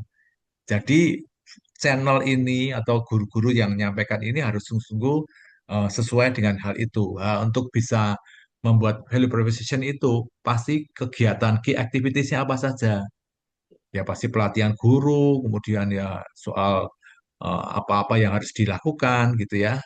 Resources-nya apa, partnersnya seperti apa, dan kemudian semuanya itu kemudian dihitung. Dari situ dengan customer yang masuk, ya kan, dengan penerimaan siswa baru, makanya ada revenue stream-nya itu berapa sih? Nah, kemudian revenue stream itu bagaimana bisa uh, mencukupi cost structure-nya, bisa menutupi pengeluarannya itu seperti apa. Jadi ini dalam satu satu jalan ini. Jadi dan kita bisa lihat namanya kenapa value proposition itu tidak bisa tersampaikan ya, dialami oleh siswa dan dilihat oleh orang tua. Nah, dilihat mungkin channelnya gitu, atau mungkin ini tidak disampaikan. Media komunikasinya, brandingnya, marketingnya, relasinya tidak nyampe. Sehingga apa yang baik ini tidak dimengerti oleh customer yang ada ini. Sehingga tidak menimbulkan penambahan siswa yang murid yang baru. Programnya sudah bagus, tapi tidak disampaikan, tidak nyampe gitu ya. Baik secara customer relationship maupun lewat gurunya ini. Anak-anak tidak mengalami itu, tidak mengalami apa yang dijanjikan. Dan orang tua tidak melihat itu. Sebenarnya kalau orang tua bisa melihat anaknya mengalami perubahan, dia makin pandai, dia makin tekun belajar, dia makin senang untuk mempelajari sesuatu, dan dia bertumbuh dengan baik secara utuh, maka orang tua itu akan melihat sekolah ini punya makna ya, punya arti. Dan dia yang akan me- mempromosikan sekolah ini pada pada orang tua yang lain. Kalau itu terjadi seperti itu Bapak Ibu, itu modal yang sangat kuat ya. Wow, marketingnya Hermawan Kertajaya itu kan bilang seperti itu ya. Sebenarnya yang paling kuat adalah customer karena customer yang sudah mengalami itu dan apa yang dialami itu yang diceritakan sehingga orang lain juga cerita. Jadi orang tua itu lebih percaya pada promosi sesama orang tua atau lebih percaya promosi sekolah. Menurut Bapak Ibu lebih percaya mana? Si orang tua. Orang tua ya, betul ya. Jadi relasi customer relationship dengan orang tua harus berjalan dengan baik ya. Channelnya ini yang dialami oleh anak harus sungguh-sungguh sesuai dengan apa yang kita janjikan. Nah, kalau kemudian itu benar-benar terjadi, saya kira kita akan punya kekuatan yang luar biasa. Sekolah itu punya potensi yang bisa berjalan dengan baik. Tapi perlu diingat, untuk bisa seperti itu, ada key activities, ada key resources, sumber-sumber yang ada, aktivitas yang harus dilakukan. Kemudian partnership juga. Jadi sekolah itu harus punya hubungan, ya kan? Seperti ini, kepala sekolahnya atau guru-guru yang potensial disekolahkan ke Institut Asia, gitu kan? Wawasannya terbuka, dia punya relasi-relasi. Karena itu sangat penting sekali ya. Tidak cuma sekolah itu cuma adanya guru, adanya kurikulum. Tapi kalau guru itu tidak dilatih, tidak diperlengkapi, tidak dikembangkan, tidak didukung oleh banyak hal, maka dia tidak bisa menjalankan fungsinya dengan baik dan bisa membuat orang tua puas dan siswa juga bertumbuh, sehingga itu menjadi promosi yang kembali nanti memberikan dampak pada penambahan jumlah siswa, keperbaikan finansial, dan itu akan membangun keseluruhannya itu. Next. Baik. Oke, QA lagi ya. Saya stop dulu. Ada beberapa pertanyaan yang mungkin kita jawab dulu Pak Winfried dari chat ya. Ini tadi sudah, saya tertarik menjawab ini ya, margin berapa persen ya margin? Mungkin ini saya izin jawab dulu ya Pak Winfried. Yuk, yuk, Margin. yuk. Ini yang bertanya Pak Faisal ya, Pak Faisal. Untuk sekolah tentu saja beda ya dengan apa namanya usaha non pendidikan ya. Sekolah itu kalaupun bisa dapat margin 30%, 30% itu bersih ya. Itu sudah bagus, Pak. Mungkin nanti Pak Winfried bisa sharing pengalaman. Saya pernah ya. Jadi ini ada acuan yang umum berdasarkan data. Kalau sekolah itu bisa dapat margin bersih 30%, that's good enough. Itu sudah termasuk dipotong biaya guru ya. Kalau sekolah itu pengeluaran terbesarnya itu adalah gaji guru. Itu udah porsi paling besar di mana-mana. Nah, saya pernah dari 30 sekian sekolah yang pernah kami kelola, itu ada satu sekolah yang luar biasa memberikan keuntungan itu bisa mencapai 62%, Bapak Ibu. Tapi ada tapinya loh ya. Ada perimbangan di cabang lain, ya ada yang tekor ya, ada yang minus gitu. Nah, kalau sekolah grup itu memang butuh perimbangan itu. Di satu sisi ada yang surplusnya tinggi banget, tapi average ya 30% sudah bagus gitu. Oke, Pak Winfried silakan. Ya, kalau di pengalaman saya memang pada awal-awalnya biasanya kan kita membagi ya, uang sekolah itu SPP, itu untuk operasional, ya kan? Biaya operasional, biaya gaji guru, kemudian listrik, macam-macam lah operasional yang dibutuhkan itu, ya kan? SPP kan itu. Nah, biasanya pada 5 tahun pertama kalau sekolah itu baru, itu pasti defisit, Pak. Betul. Ngambil uang gedungnya, DPP-nya, uang pembangunannya, gitu kan? Tapi kalau ini sekolah itu berjalan dengan baik, yang seharusnya SPP-nya itu kurang lebih, kalau dia sehat, itu 10%, Pak. Hmm. Ya, dan itu bisa bisa menambahin dengan DPP-nya kan bisa dipakai untuk pembangunan. DPP-nya full. Pak, mungkin 10% perlu dijelaskan dari apa, Pak? Dari ya, uang sekolah semua kan. Oke. Uang sekolah semua dikurangi gaji guru, kemudian kebutuhan listrik, kemudian apa yang untuk macam-macam itu, satpam. Nah, Hmm, itu biasanya kalau sehat seperti itu. Tapi pada awalnya saya lihat pada umumnya itu hmm, biasanya itu masih belum bisa SPP hmm, itu. Uang sekolah itu belum bisa untuk operasional. Masih ngambil dari DPP. Tapi kalau itu sekolah itu berkembang dengan baik ya, itu pada umumnya akan 10% itu sudah sangat baik. hmm. Jangan kemudian ditambahin lagi jadi 20%. Wah, itu kalau itu akan mengurangi gaji gurunya suffer ya. Dan itu gaji guru suffer itu dan sangat mempengaruhi kualitas pembelajaran. Jadi tidak benar itu ya. Kalau kemudian kita ingin, wah ini untungnya banyak ya bisa nih tekenin untuk bangun gedung. Cepat-cepat bangun gedungnya itu. Maka uang SPP-nya di diefisienkan supaya bisa nambahin gedung. Itu menurut saya sih itu sesuatu yang tidak betul ya. Hmm. Tidak bisa seperti itu menurut saya sih. Oke. Saya tetap lihat konsisten seperti itu dan menurut saya sih itu yang sehat ya. Jadi jangan sampai kita juga karena untuk kualitas pembelajaran yang baik tentunya gurunya juga harus baik. Hmm, Ya kan supaya gurunya baik tidak cuma kompetensinya tapi juga karakternya, perhatiannya sama sama anak didik kita. Kalau guru-gurunya sangat sangat minim sekali. Dia untuk kebutuhan keluarganya, untuk anaknya aja dia tidak bisa mencukupi. Apa ya bisa diharapkan dia tuh memberikan perhatian dan layanan kepada siswa-siswinya. Oke. Pak, Jadi kalau sudah seperti itu, ya harus lebih berani untuk naikkan SPP-nya. Kan kita bisa ngomong kan, ini loh, kualitas saya seperti ini loh. Guru-guru saya baik seperti ini. Jadi saya secara bertahap harus dinaikkan, ya. Kita harus sebagai pengelola ini harus adil, Pak. Harus pintar-pintar untuk ngelola itu ya. Hmm. Pak, Oke. saya bisa terusin lagi, Pak. Boleh. Saya Faisal, Pak, yang tadi bertanya yang Bapak jawab, Pak Wingfried sama Pak Endra. Baik, Pak. Selamat malam.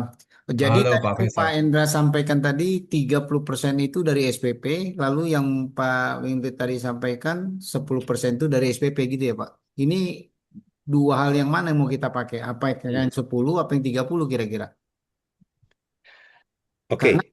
karena tadi parameternya sudah saya sampaikan di sana bahwa berapa margin yang didapatkan terlepas dari memang kualitas yang sudah kita kasih dengan capaian peserta didik yang memang juga mumpuni secara kapasitas kemampuan segala macamnya dan orang tuanya dan segala macamnya. Jadi saya tidak melihat dalam dalam konteks misalnya ini SPP-nya 1 juta gitu, tetapi ini sekian.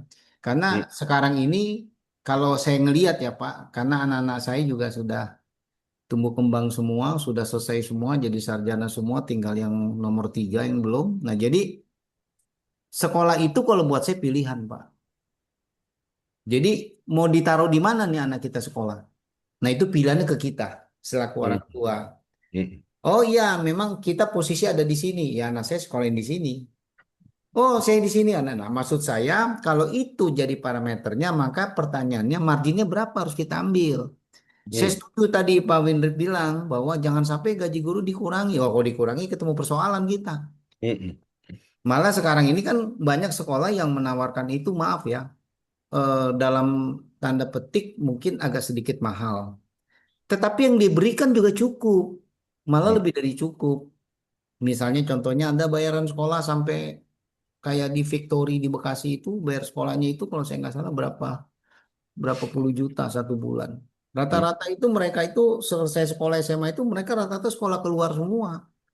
Nggak ada yang mau masuk negeri di kita, Pak, apalagi swasta gitu. Mereka berangkat langsung ke Eropa, ke Amerika, ke Aussie. Memang sudah diciptakan begitu. Nah, kita nggak main di situ segmennya. Kayak Bapak di penabur misalnya. Apa bedanya penabur misalnya sama Kanisius? Apa bedanya misalnya penabur sama apa yang ada di Bekasi yang besar itu? Artinya bahwa ya mereka masing-masing punya segmen. Pertanyaannya saya secara bisnis, Pak. Mohon maaf, Pak Hendra. Pak Menteri secara bisnis itu sebetulnya ini berapa persen sih yang Ya. didapat gitu? Kok bayar sekolahnya mahal betul? Hmm. Misalnya ada yang bayar mahal sampai 3 juta misalnya. Kalau buat saya itu udah mahal, Pak. 3 juta 1 bulan. Hanya pendidikan Oke. SMA atau SMP gitu. Nah, kira-kira maaf Pak Indra, mohon maaf izin Ya, saya Pak. Oke. saya berhentikan. Terima kasih, Pak. Baik, terima kasih. Oke, Pak Faisal, sebenarnya yang Pak Winfried jawab dan yang saya jawab itu tadi ada kondisi yang berbeda. Yang Pak Winfried jawab pada awalnya, kalaupun bisa 10%, bagus. Bahkan pada saat awal sekolah running itu nggak mungkin itu bisa dapat. Betul. Mengambil uang pangkal yang saya sebutkan 30% itu kalau sudah running lancar Setelah dapat jalan ya, Pak. itu sudah jalan. Saya tadi sampaikan kalaupun bisa 30% that's good enough. Artinya umumnya kurang dari itu. Makanya di sekolah, di pendidikan itu ya ada 20% bersyukur, 30% itu acuan yang sudah cukup bagus. Mungkin Pak Winfried bisa share ya satu pengalaman. Ini saya kembalikan satu contoh tadi, saya Pak. Yang visibility tadi saya sampaikan tadi, itu sudah diperhitungkan bahwa sampai dengan tahun ketujuh itu belum bisa untung, Pak. Karena sekolah baru. Tahun ketujuh. Rata-rata sekolah pada umumnya kalaupun bisa BEP, payback period 10 tahun atau kurang, itu bagus. Nah, 7 tahun nggak untung, Pak. Baru tahun kesekian, kalaupun 7 tahun bisa, apa namanya itu, BEP sudah cukup bagus. Itu. Artinya apa? Dari tahun pertama, tahun ketujuh, nggak ada untung. Itu kan artinya rugi terus. Itu. Sampai tahun ketujuh, impas. Tahun ke-8 tuh baru untung. Untungnya berapa? Ya mungkin 5%, nambah 10%. Nah, kalau sudah running sekian lama, 30% itu cukup bagus. Kira-kira gitu Arti ya.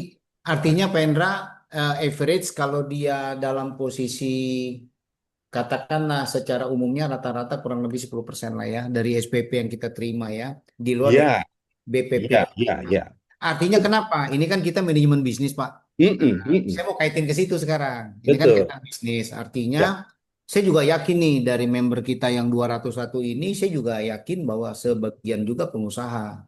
Mm-mm. Dia juga memungkinkan ya, ada 10 orang dia join, akhirnya dia punya duit 100 miliar, dia bangun sekolah. Ya, Cara yang bagus segala macam dengan pendidikan segala macam. Siapa tahu kan kita nggak tahu Pak. Di antara yang ada di sini dari member. Nah, secara bisnis baik. ternyata 10%. Clear di situ Mm-mm. Pak. Ya, Artinya kita berpikir begini Pak, mohon maaf secara bisnis. Berbicara inflasi kita yang sudah misalnya katakanlah 5%, misalnya mm-mm. Mm-mm. ditambah misalnya dengan 5%, lalu katakan ada rate bunga di sana, katakanlah bicara 2%, sudah bicara 7%. Artinya kalau misalnya kita untung, bahasanya maaf 5%, berarti kita rugi sebenarnya. Ya, Nah, jadi kita memang baik. harus menang di 10% tadi Pak Indra. Mohon maaf Ya, ya. Nah, ini oke kita Pak, betul bicara Pak. bisnis masalahnya. Terima kasih Ya. Pak. Terima kasih Pak. Terima kasih ya Pak Faisal. Pak Budi. Terima kasih Pak Endra. Salam kenal untuk Pak Winfried. Ya, Pak Budi. Selamat malam, Pak. Ya, saya Alaska angkatan 10, Pak, Ya Pak. alumni ya. Jadi 10. memang cukup menarik pembahasan kali ini. Saya ingin melihat dari sisi marketing strategi ya, Pak. Nah, Baik. di dalam biasanya menjelang akhir tahun ini, tahun ajaran, biasanya beberapa sekolah itu suka menampilkan lembar-lembar ataupun spanduk-spanduk yang menyatakan keberhasilan mereka membuat anak-anaknya diterima di perguruan tinggi tertentu ataupun di sekolah tertentu gitu, atau dengan beberapa macam pencapaian yang mereka peroleh. Biasanya memang itu adalah sesuatu yang mereka tonjolkan bahwa sekolah mereka berhasil menghasilkan beberapa anak didik yang berprestasi. Nah, pertanyaan saya itu begini Pak, apakah hal itu memang sesuatu yang etis ya Pak ya? Karena itu kan walaupun katakanlah dia itu adalah sekolah di sana, tetapi apakah itu juga memerlukan suatu persetujuan untuk ditampilkan gitu ya. Nah, apalagi kalau di media sosial jelas banyak itu berseliweran. Nah, yang biasanya dilakukan oleh sekolah-sekolah seperti itu. Nah, ini dalam rangka satu tadi membangun kepercayaan daripada orang-orang tua yang ingin katakanlah menyekolahkan anaknya di sana ataupun membangun bahwa sekolah ini berhasil mendidik anak-anak didiknya seperti ini gitu. Saya lihat di daerah saya Harapan Indah itu kan penabur itu kan saya suka lihat tuh, waduh banyak sekali yang diterima di PTN ataupun di mana begitu ya. Nah, tapi saya juga melihat bahwa ada juga beberapa sekolah swasta yang secara tidak menonjolkan itu, dia hanya menampilkan persentase anak yang diterima di mana gitu. Nah, saya minta mungkin tanggapan dari Pak Winfried, apakah hal-hal seperti ini tuh cukup baik atau bagaimana? Nah, walaupun saya mengerti bahwa hal ini bisa menambah kepercayaan calon orang tua untuk menyekolahkan di sana. Nah, yang kedua adalah memang yang tadi untuk membangun kepercayaan, salah satunya juga banyak di sosial media, banyak sekali yang mungkin memberikan tanggapan terhadap channel ataupun akun sosial media mereka. Tapi saya kurang melihat ya. Yang paling mungkin adalah melalui Google Review ya. Google Review di sekolah itu yang kadang-kadang juga bisa dijadikan satu sarana untuk menyatakan sesuatu mengenai sekolah tersebut. Nah, bagaimana menurut Pak Winfried untuk kedua hal ini? Terima kasih Pak Hendra. Baik, makasih Pak Budi. Silakan Pak Winfried. Ya, sekolah saya termasuk yang seperti itu, Pak. Setiap tahun ya kalau ada kebanggaan anak saya, siswa saya diterima, kemarin ada 2 yang langsung dapat beasiswa full dari NUS, itu malah orang tuanya enggak bayar apa-apa lagi, Pak. Ya kita tampilkan itu, tapi pasti dengan persetujuan. Ya, persetujuan yang bersangkutan, gitu kan. Itu kan kebanggaan dia juga kan. Kebanggaan orang tua juga, gitu loh, kalau anaknya bisa berhasil seperti itu. Jadi kita seperti itu. Dan memang branding itu perlu ya, saya pikir. Itu kan hasil kita. Dan kita memang involve di situ, Pak. Kita kerja keras betul. Anak yang beasiswa itu juga kita kasih motivasi. Yang mampu loh ya, ayo gimana kasih recommendation letternya, ya kan. Kemudian sekolahnya juga memberikan recommendation kepada sekolahnya itu. Jadi kita perlengkapin bahasa Inggrisnya seperti apa supaya waktu wawancaranya. Jadi itu sungguh-sungguh sesuatu yang waktu ada siswa kita yang diterima di Oxford ya di penabur itu wawancaranya kan di sekolah gitu kan. Itu kan guru-gurunya kan juga mempersiapkan segala sesuatunya. Kalau dijawab seperti ini, seperti apa. Ya malah kita ngomongkan gitu kan. Jadi ya itu suatu hal yang memang strateginya seperti itu. Ya kan kemarin yang alumninya penabur yang penemu vaksin AstraZeneca itu Pak. Itu ya kita ngomongkan walaupun dia PhD-nya di Australia tapi SMA-nya di SMAK 1 gitu. Ya karena itu presisius ya, karena itu kan suatu hal yang loh ini kita menekankan iman ilmu pelayanan ini sungguh-sungguh bisa kontribusi untuk dunia luar biasa. Dia sebagai pembuat vaksin yang paling banyak dan paling murah. Jadi itu suatu hal yang menurut saya sih ya biasa ya, karena kita melihat dunianya kan kompetisinya seperti ini sekarang. Sebabnya kita juga susah, Pak. Ya kan, kita ini seperti sekolah swasta ini kan susah. Yang main tidak cuma konglomerat yang main. Nah, itu kan dia sudah jelas duitnya banyak. Ya kan, yang main pemerintah juga main sekarang, ya kan? Dengan sekolah Garuda, itu apa-apaan itu? Ya kan, uang kita untuk buat sekolah itu untuk berperang dengan kita. Jadi ini gimana gitu loh. Nah, sekarang apa yang ada yang asas persetujuan seperti itu dan ya memang kenyataan seperti itu. Dulu waktu zaman-zamannya Olimpiade, saya setiap tahun tuh Pak jentrek itu di Kompas setengah halaman tulisin semuanya, pemenangnya saya tulisin semua. Dan itu berpengaruh untuk saya, gitu kan, untuk penabur. Sehingga penabur kan berkembangnya itu ya, Harapan Indah, kemudian Bintaro Jaya, Gading Serpong, Pantai Indah Kapuk, dan sebagainya itu dia berlomba-lomba ngasih nawaran ke penabur. Ini loh, ada 7 hektar di lokasi yang kasih 40% dari harga pasar, asal 3 tahun kamu harus bangun semuanya, dari TK sampai SMA. Nah, itu kok bisa dapat seperti itu dari mana? Kok enggak saya brandingnya kuat? Saya harus investasi ratusan juta untuk di Kompas. Ya itu strategi aja, Pak. Strategi gimana kita bisa memperkuat itu untuk mendapatkan yang lebih besar kan. Demikian juga dengan yang seperti itu, Pak. Seperti saya sekarang nawarkan di Cina. Kalau sekolah di saya, pokoknya HSK-nya bisa nembus 5-6, langsung dapat sekolah yang bagus di Cina. Dan sekarang saya di Cina itu kemudian tidak cuma sekolah di Cina, saya ada relasi untuk bisa kerja di perusahaan Cina di seluruh dunia. Jadi saya ngomongnya kalau sekolah di saya, Mandarinnya bagus, Inggrisnya bagus, sekolah internasional, tidak cuma dapat perguruan tinggi yang bagus, ranking di dunianya, dapat kerjaan yang bagus. Itu omongan saya loh, ini promosi ini orang marketing kan. Soalnya gitu kan susah loh. Uang sekolah saya tinggi-tinggi, ngapain? Tapi saya pikir orang tua, loh kamu bayar jutaan di sekolah saya, tapi kamu ngirit berapa banyak kamu bisa di Cina? Ya kan, kerja itu nanti kerjanya kamu, gajinya anak kamu jadi berapa banyak? Nothing gitu loh. Kalau dihitung ini untuk anak, jadi orang tua juga, oh ya bener ya. Kan kita harus main logika gitu Pak. Brandingnya gimana? Kalau kita nggak punya sesuatu yang bisa dijual seperti itu, ya ngapain? Ya sekolah di negeri aja gratis kok. Jadi ini kan kita harus main-main pinter-pinter ngelola seperti itu gitu ya.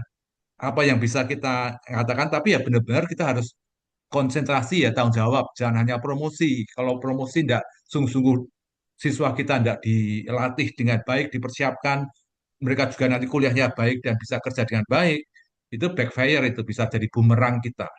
Ternyata omongannya kosong. Jadi kita harus hati-hati betul kalau apa yang kita janjikan itu benar-benar kita delivery. Ya, kita sungguh-sungguh nyatakan itu dan itu harus dikomunikasikan secara berkesinambungan. Nah, kalau seperti itu kita kuat nih Pak. Komunikasi lewat media sosial, lewat koran, macam-macam, dan dengan yang benar-benar yang kenyataan di lapangan itu, di ruang kelas itu, anak-anak dibentuk, dimotivasi, didorong untuk mereka mau kerja keras, itu nyambung terjadi. Ya, tidak banyak sekolah yang bisa seperti itu ya kan? Yang Baik, bisa membuat anak-anaknya itu bisa bersaing gitu ya, berkompet di masa mendatang. Ini kan jualan kita, Pak. baik.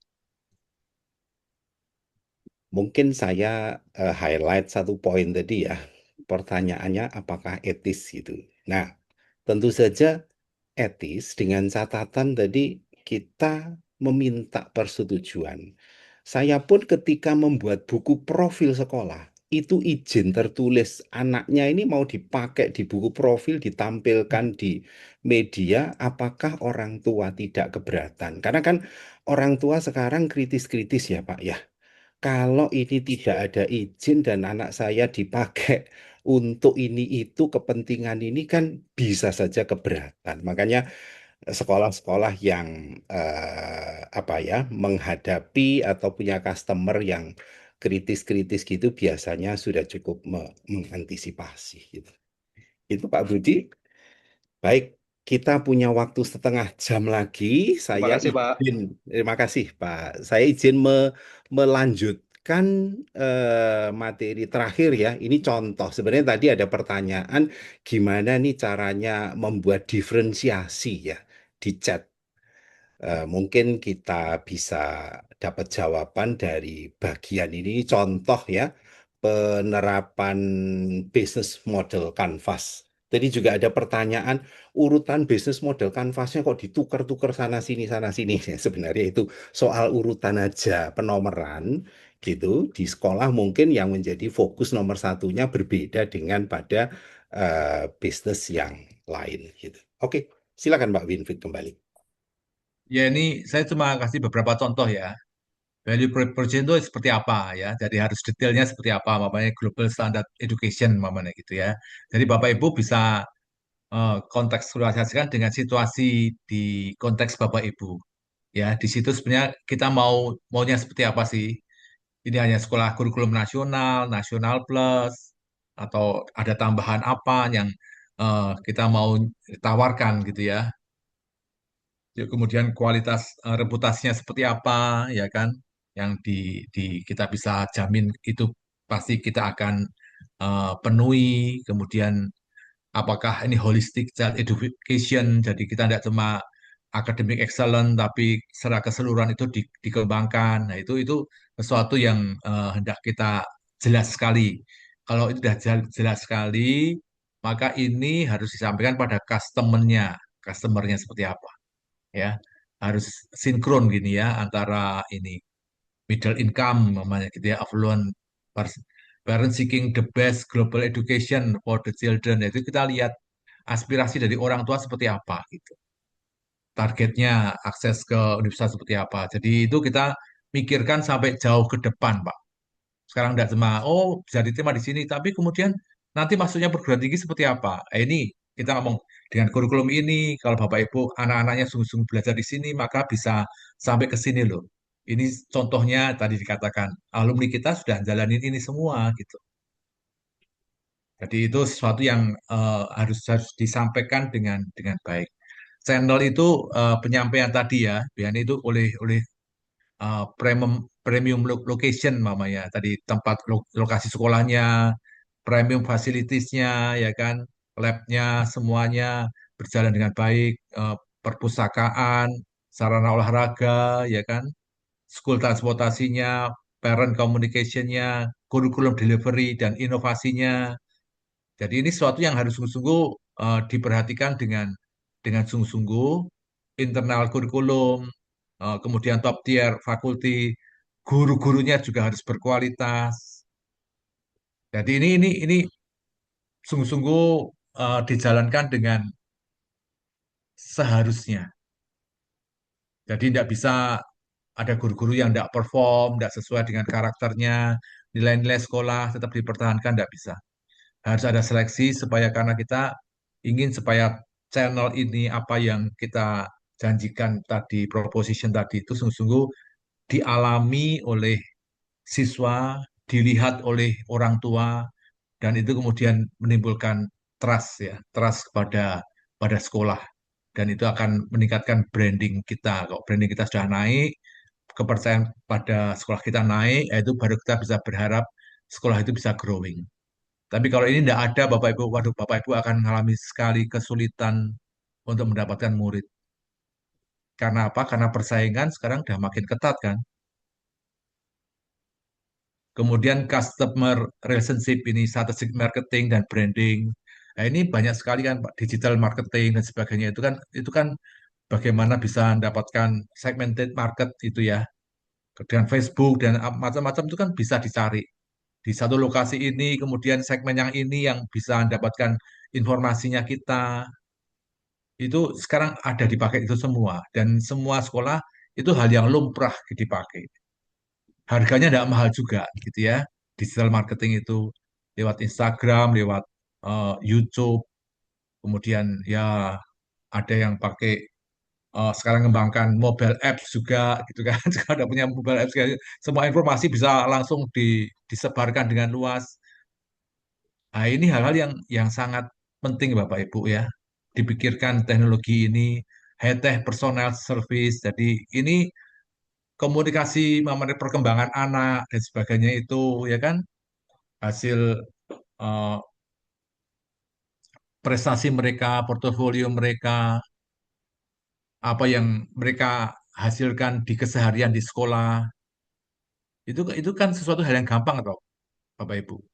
di-shoot sedikit videonya, diberikan pada orang tua, cuma anak-anak yang SD, TK. Wah, itu senang sekali itu ya. Jadi ini digunakan Bapak Ibu. Sekarang mumpung murah ini high-tech personalized service ini penting ya. Tapi juga high touch personalized ini penting. Jadi komunikasi dengan orang tua ya kan, ini perkembangan anak seperti ini, kekurangan apa, tolong dibangunkan. Jadi itu hal-hal yang harus harus dekat ya, antara khususnya antara wali kelas ya, homeroom teacher itu dengan orang tua itu harus dekat komunikasinya. Jangan sampai sampai anaknya itu nilainya jelek-jelek berbulan-bulan dibiarin. Nah, itu kan sedikit aja anak-anak tidak bisa konsentrasi, itu harus sungguh-sungguh disampaikan dan kemudian dikomunikasikan, dicarikan jalan keluarnya apa, penyebabnya apa, sehingga anak itu kok tidak bisa dapat hasil yang baik seperti teman-teman yang lain. Kalau ini sudah dilakukan Bapak Ibu, ketika anak itu kemudian rapotnya jelek, orang tua sudah tahu, gitu ya. Jangan sampai dia tidak dengar apa-apa, tiba-tiba dapat rapotnya kok jelek. Nah, itu dia marah itu. Jadi dari sejak awal harus, kalau ada kesulitan, harus dilihat masalahnya apa, dicari jalan keluarnya sama-sama. Karena kebanyakan orang tua sekarang nggak mau tahu ya kan, nyekolahkan anaknya, kemudian ya pasah bongkoan. Kalau ada anaknya gagal, nggak ngerti yang disekolahkan, gurunya nggak bisa ngajar, banyak jam kosong, ya macam-macam itu akan terjadi seperti itu ya. Scapegoat itu ya. Jadi kadang orang anaknya kan eh, memberikan alasan kenapa dia tidak bisa hasilnya baik dan orang tua.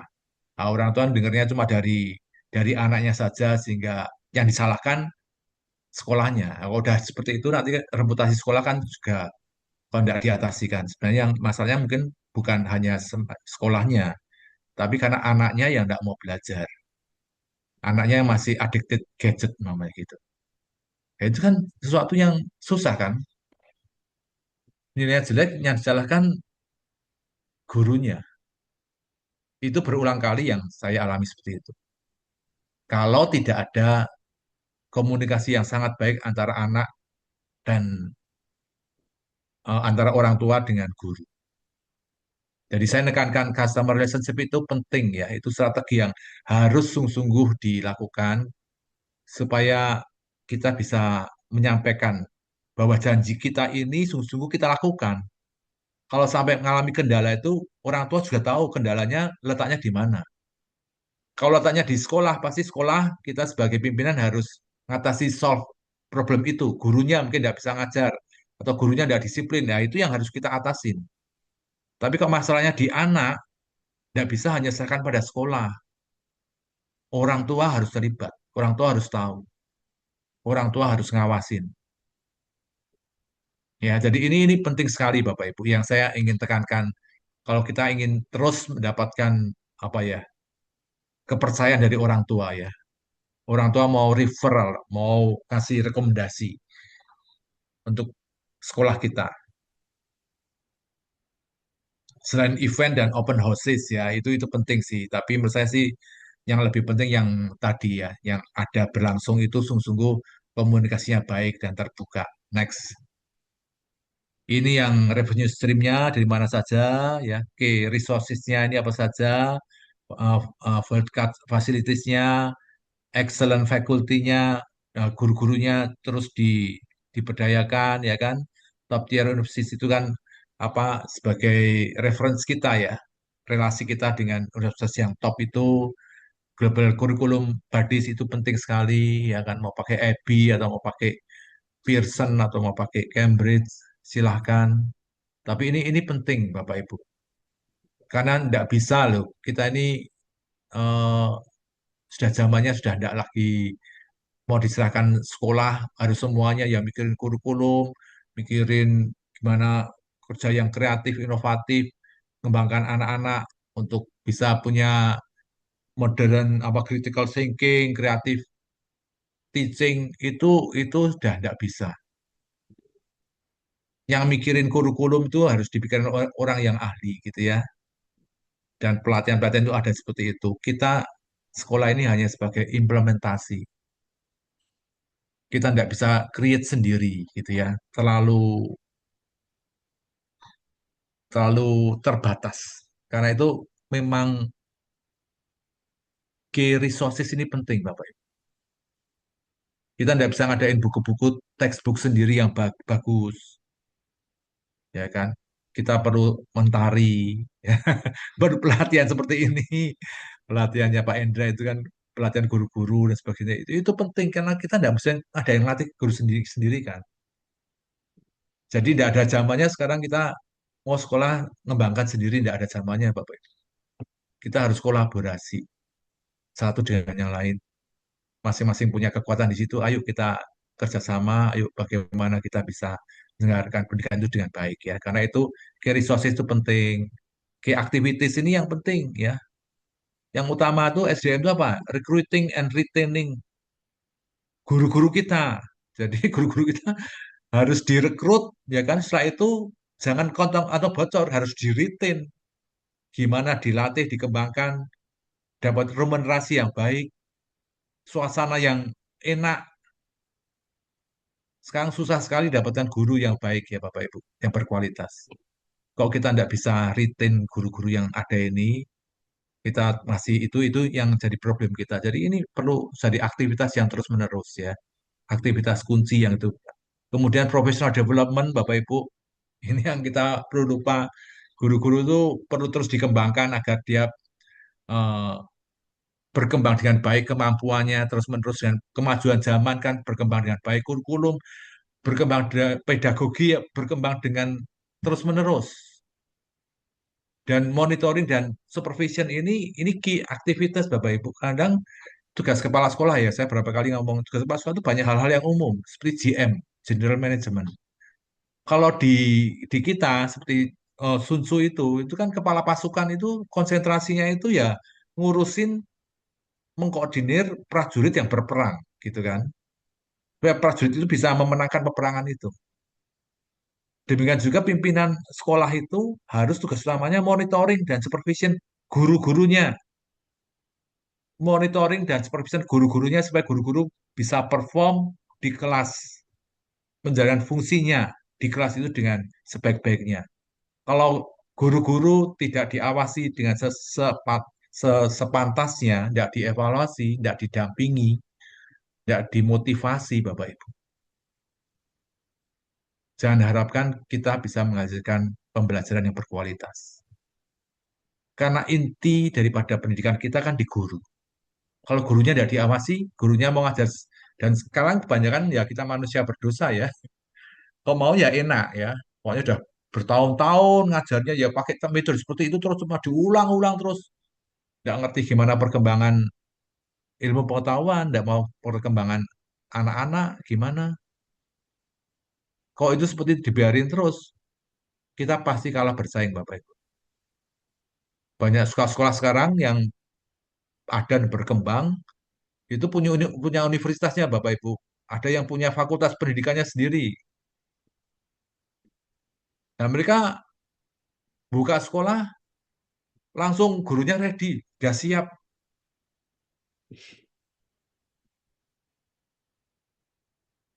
Nah, kalau kita guru-guru kita tidak diawasi, tidak dan diperlengkapi, tidak dikembangkan, bagaimana bisa bersaing dengan sekolah-sekolah, dengan para konglomerat yang punya sekolah, yang punya universitas, yang punya dana finansial. Jadi kalau kita nanggung-nanggung Bapak Ibu di tengah-tengah kompetisi seperti itu, saya tidak anjurkan. Karena pasti akan mengalami penurunan. Saya pastikan Bapak Ibu, kalau kita tidak sungguh-sungguh mau ngerjain sekolah swasta, pasti bukan suatu yang akan bisa sustain. Kayaknya udah red ocean. Kompetisinya sudah sangat, saya sendiri di Surabaya sudah makin banyak ini konglomerat pada main sekolah semua. Grupnya Mayapada, grupnya Sampurna, grupnya Lipo. Nah, gitu, itu kan tidak terbatas Bapak Ibu. Mereka sudah masuk seperti itu, gimana kita bisa bersaing? Binus, mereka punya universitas semua. hak kita. Kalau kita tidak sungguh-sungguh merhatikan dan sadar persaingan yang di luar seperti ini dan makin lama makin tough. Saya tahu di sekolah di Jogja ini ada satu sekolah yang baru masuk, saya tidak sebutkan ya. Langsung buka SD, SMP, SMA. Langsung dapat 300 murid. Tahun pertama buka. Wah, sekolah-sekolah yang lain pada kelimpungan, Bapak Ibu. Kesedot semua di situ.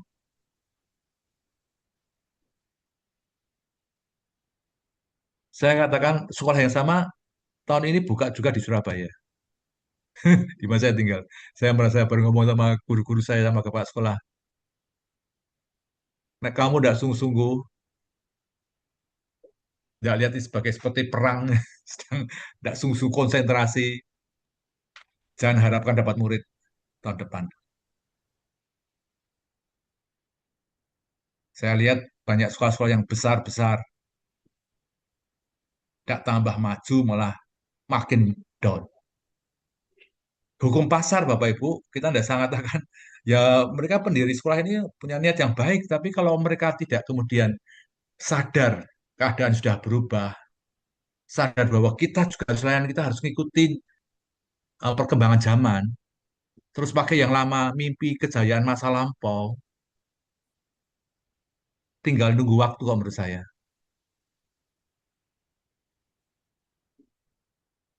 Jadi ini hubungan seperti ini Bapak Ibu ya, kalau saya lihat, kalau Sun Tzu kan jelas ya, ada satu garis lurus, rajanya punya visi yang jelas, disampaikan pada jenderalnya, jenderalnya mikir strateginya, disampaikan pada kepala pasukan kemudian mengkoordinir prajurit untuk maju dengan spirit yang sama, dengan semangat yang sama.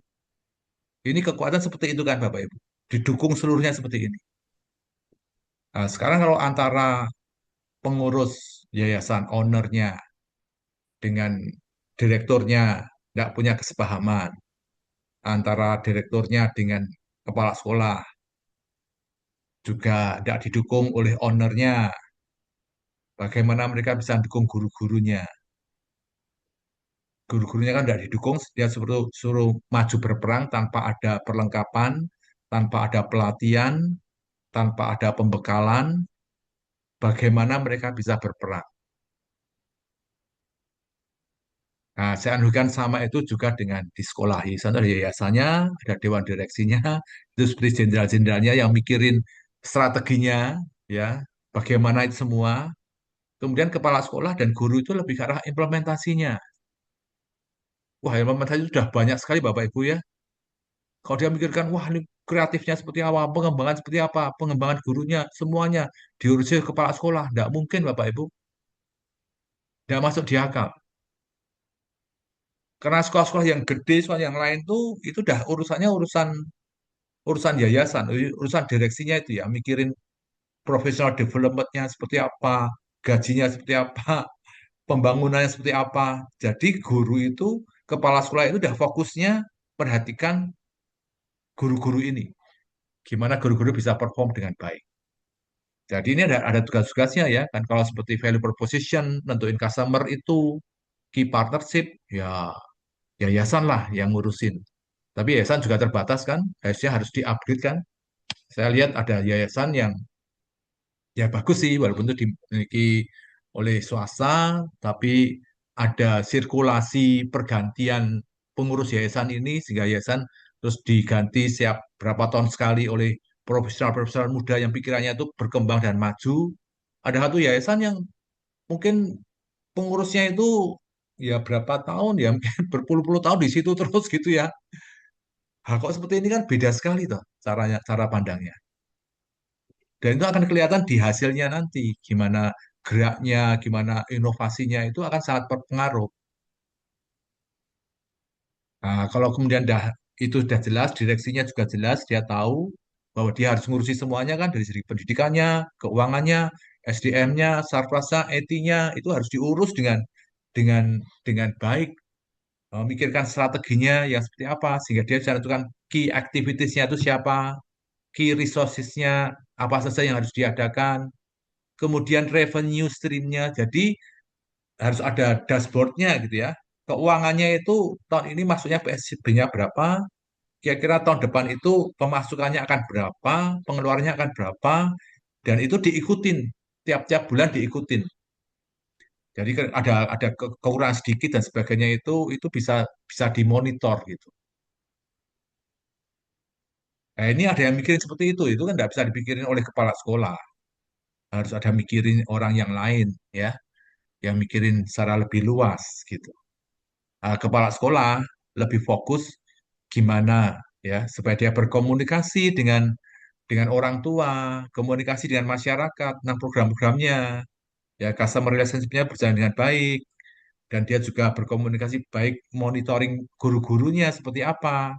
Guru-gurunya kemudian memberitahukan tentang apa yang pembelajaran itu kepada anak-anaknya dengan melibatkan orang tua supaya orang tua tahu apa yang pendidikan yang terjadi, Bapak Ibu. Banyak sekali guru atau kepala sekolah yang tidak menginformasikan proses pembelajaran itu pada orang tua. Orang tua sangat minim terhadap pembelajarannya ada di sekolah. Pembelajaran sekolah itu sekarang ada dua kan. Pertama, konten masterinya, menyampaikan dia belajar matematika, belajar macam-macam. Tapi harus ada yang selain itu adalah learning skill-nya itu, ya kan? Nah, itu yang sedang dikembangkan oleh Pak Nadiem kan seperti itu ya, project based learning itu kan. Dia harus bisa riset, dia bisa apa eh, analisis, kemudian dia bisa presentasi, dia bisa kolaborasi. Jadi kalau saya lihat ada beberapa eh, kurikulum internasional itu jelas ya, dia tidak hanya cuma delivery kontennya mendalam, tapi juga ada atribut learnernya seperti apa. Seperti yang saya tahu kalau di Cambridge itu ada dia harus menjadikan anak buahnya itu inovatif, confident, kemudian engage, kemudian reflektif, kemudian responsibility. Jadi ini hal-hal yang ternyata guru itu tidak cuma bangun ngajarin matematika, nyampaikan itu. Itu kalau disampaikan tanpa ada atribut learner yang ada di sini, anak-anak itu tidak bisa. Tidak bisa ngikutin karena sekarang siswanya kalau bisa ngikuti dengan baik, dan perkembangan kebutuhan sekarang itu harus active learning. Dia harus engage, dia harus responsible, dia harus sungguh-sungguh mau nyari sendiri, dia harus confident. Nah, kalau itu tidak ada, dan itu kan perlu dibangun kan Bapak Ibu. Nah, ini kok seperti ini kan suatu perubahan paradigma yang berbeda dari yang lalu. Kalau kepala sekolah tidak tahu ini dan tidak ngawasi itu terjadi di kelas, maka sebaik apapun kurikulum yang dilakukan, hasilnya pasti tidak baik.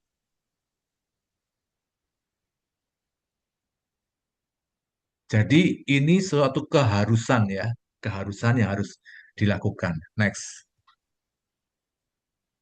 Jadi ini semua tugas-tugasnya sudah jelas ya, dari yayasan, dewan direksi, kepala sekolah, guru, orang tua, dan masyarakat, komunikasi harus berjalan dengan baik. Ada satu visi yang jelas, yang dimengerti oleh semuanya, dan yang dijalankan secara bersama-sama. Nah, kalau ini terjadi, Bapak Ibu, kita baru punya harapan kita bisa memenangkan peperangan ini. Ya, harapan kalau sekolah ya bukan mengalahkan kompetitor ya, tapi kita bisa pembelajaran berlangsung dengan baik, ya kan? Siswa mengalami pertumbuhan yang diharapkan seperti yang dijanjikan sesuai visi misi sekolah, orang tua mengalami seperti itu, dan hasil-hasil anak-anak ini kemudian bisa terlihat dengan dia diterima di mana dan dia berhasil ketika dia sudah menjadi alumni, itu yang menjadi promosinya supaya meningkatkan reputasi sekolah, branding sekolah, akhirnya murid itu akan datang dengan sendirinya kan. Kalau kita lihat sekolahnya tidak punya nama yang baik, seperti Penabur, seperti kalau di Surabaya ya, Saint Louis, mana gitu. Itu kan malah nolak-nolak murid Bapak Ibu. Dia tidak perlu promosi macam-macam, kan dia tidak punya branding yang sangat kuat untuk itu. Jadi saya pikir itu dulu yang saya inginkan. Kita kalau pendidikan ya, ayo kita sama-sama dari yang di atas sampai kepada guru ini sungguh-sungguh mewujudkan pembelajaran yang berkualitas. Dan itu dikomunikasikan dengan baik kepada orang tua dan kepada masyarakat. Dan itu kemudian terbukti dengan hasil-hasil yang nyata yang ada. Sehingga dengan demikian maka kita bisa memenangkan hati anak-anak, hati orang tua, hati masyarakat. Dan demikian maka masyarakat juga akan menaruh kepercayaan dan memberikan kontribusinya pada sekolah-sekolah ini sehingga sekolah-sekolah itu bisa bertumbuh dan berkembang dengan baik. Itu sekian yang dapat saya sharingkan. Pak Winfried, boleh singkat saja kira-kira strateginya untuk diferensiasi itu seperti apa, Pak? Tadi ada penanya di chat mungkin, itu yang saya sempat lihat tadi. Ya, memang kita perlu lihat konteksnya ya. Konteksnya di sekolah kita ini seperti apa, di kota kita ini seperti apa, ya kan? Mana-mana yang sekolah-sekolah yang lain itu sudah menawarkan sesuatu, ya kan? Ada enggak sesuatu ini yang kita bisa pakai yang berbeda dengan sekolah yang lain, yang kita bisa eh, lakukan di sekolah kita, diwujudkan dengan baik, dan itu kemudian dijual gitu. Saya beri contoh ada sekolah kita yang di Elion kita ini kan memang dimiliki oleh gereja yang berbahasa Mandarin gitu, gereja Kristen. Dia itu kuat di bahasa Mandarin, gereja ini juga kuat di musik gitu ya. Sehingga kita mendirikan sekolah kita ini kita mau seperti itu sehingga kita dirikan sekolah ini kita dirikan pertama sekolah 3 bahasa sama mereka. Itu banyak Bapak Ibu. Di sekolah-sekolah yang lain kan juga banyak kan di beberapa kota-kota kecil sudah 3 bahasa ada. Bahasa Inggris, Mandarin, bahasa Indonesia. Tapi benar-benar nah ini jadi kekuatan kita gitu kan. Ada yang niru seperti itu, tapi kita kemarin meningkatkan kualitasnya. Inggris itu kita English as first language loh Bapak Ibu. Jadi itu beda banget. Setelah kita terapkan itu kurikulumnya beda. Itu kan gurunya perlu dilatih. Mandarinnya juga demikian ya. Target kita Mandarinnya HSK 5. Kalau hanya bisa HSK 6. Karena ada beberapa alumni kita yang sudah terbukti dia bisa kuliah di Cina dalam bahasa Mandarin kuliahnya itu. Dan berhasil gitu ya. Alumninya itu berhasil. Karena dia sudah menjadi pengusaha yang sukses. Nah, itu yang kita pakai. Ternyata bisa. Nah, itu kan kemudian saya lihat seperti itu, kemudian lihat masih ada kemungkinan lagi eh, kerjasama sekarang gitu ya. Jadi kita bisa tidak hanya mengantarkan anak-anak itu kuliah di Cina, tapi mereka bisa eh, setelah kuliah mereka bisa bekerja di Cina. Baik. Jadi ini hal-hal yang diferensiasi yang dicari sendiri ya Bapak Ibu ya, dilihat dan kemungkinan yang ada, tapi kita bisa enggak untuk meningkatkan kualitasnya itu, sehingga itu bisa pembeda yang lain gitu. Terima kasih Pak Winfried ya, Bapak Ibu. Demikian tadi sharing dari Pak Winfried. Terima kasih untuk partisipasi Bapak Ibu semuanya.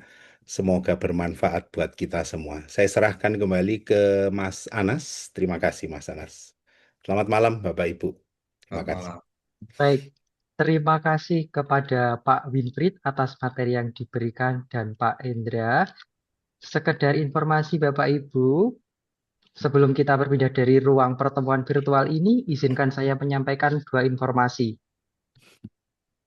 Yang pertama, bagi Bapak Ibu atau keluarga saudara rekan yang sedang mencari studi S2, saat ini Institut Asia Malang membuka pendaftaran mahasiswa baru batch 20 untuk perkuliahan yang akan dimulai pada September 2026 nanti.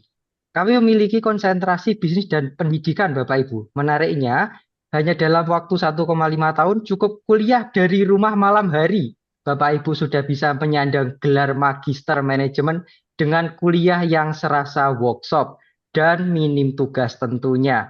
Open lecture ini juga menjadi salah satu keunggulan kami yang rutin dilaksanakan 2 minggu sekali setiap hari Jumat.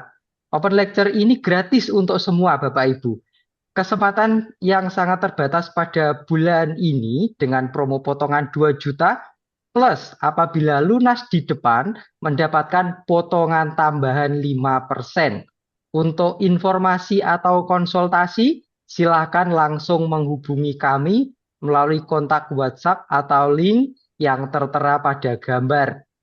Kemudian, sebagai informasi kedua, Institut Asia Malang baru saja menerbitkan sebuah buku refleksi kehidupan yang luar biasa berjudul Carpe Diem.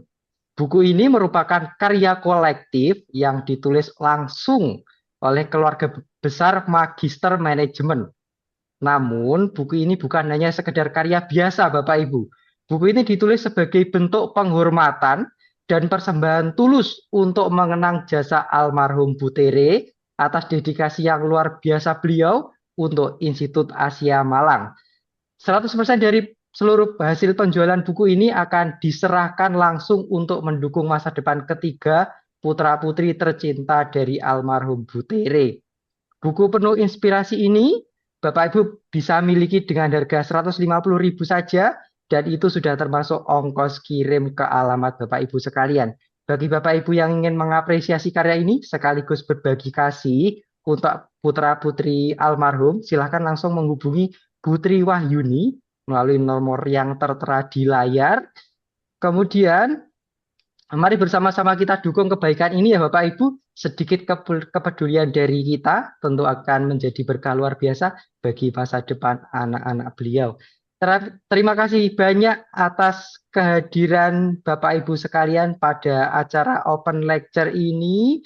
Semoga ilmu yang didapatkan dapat bermanfaat untuk kita semua.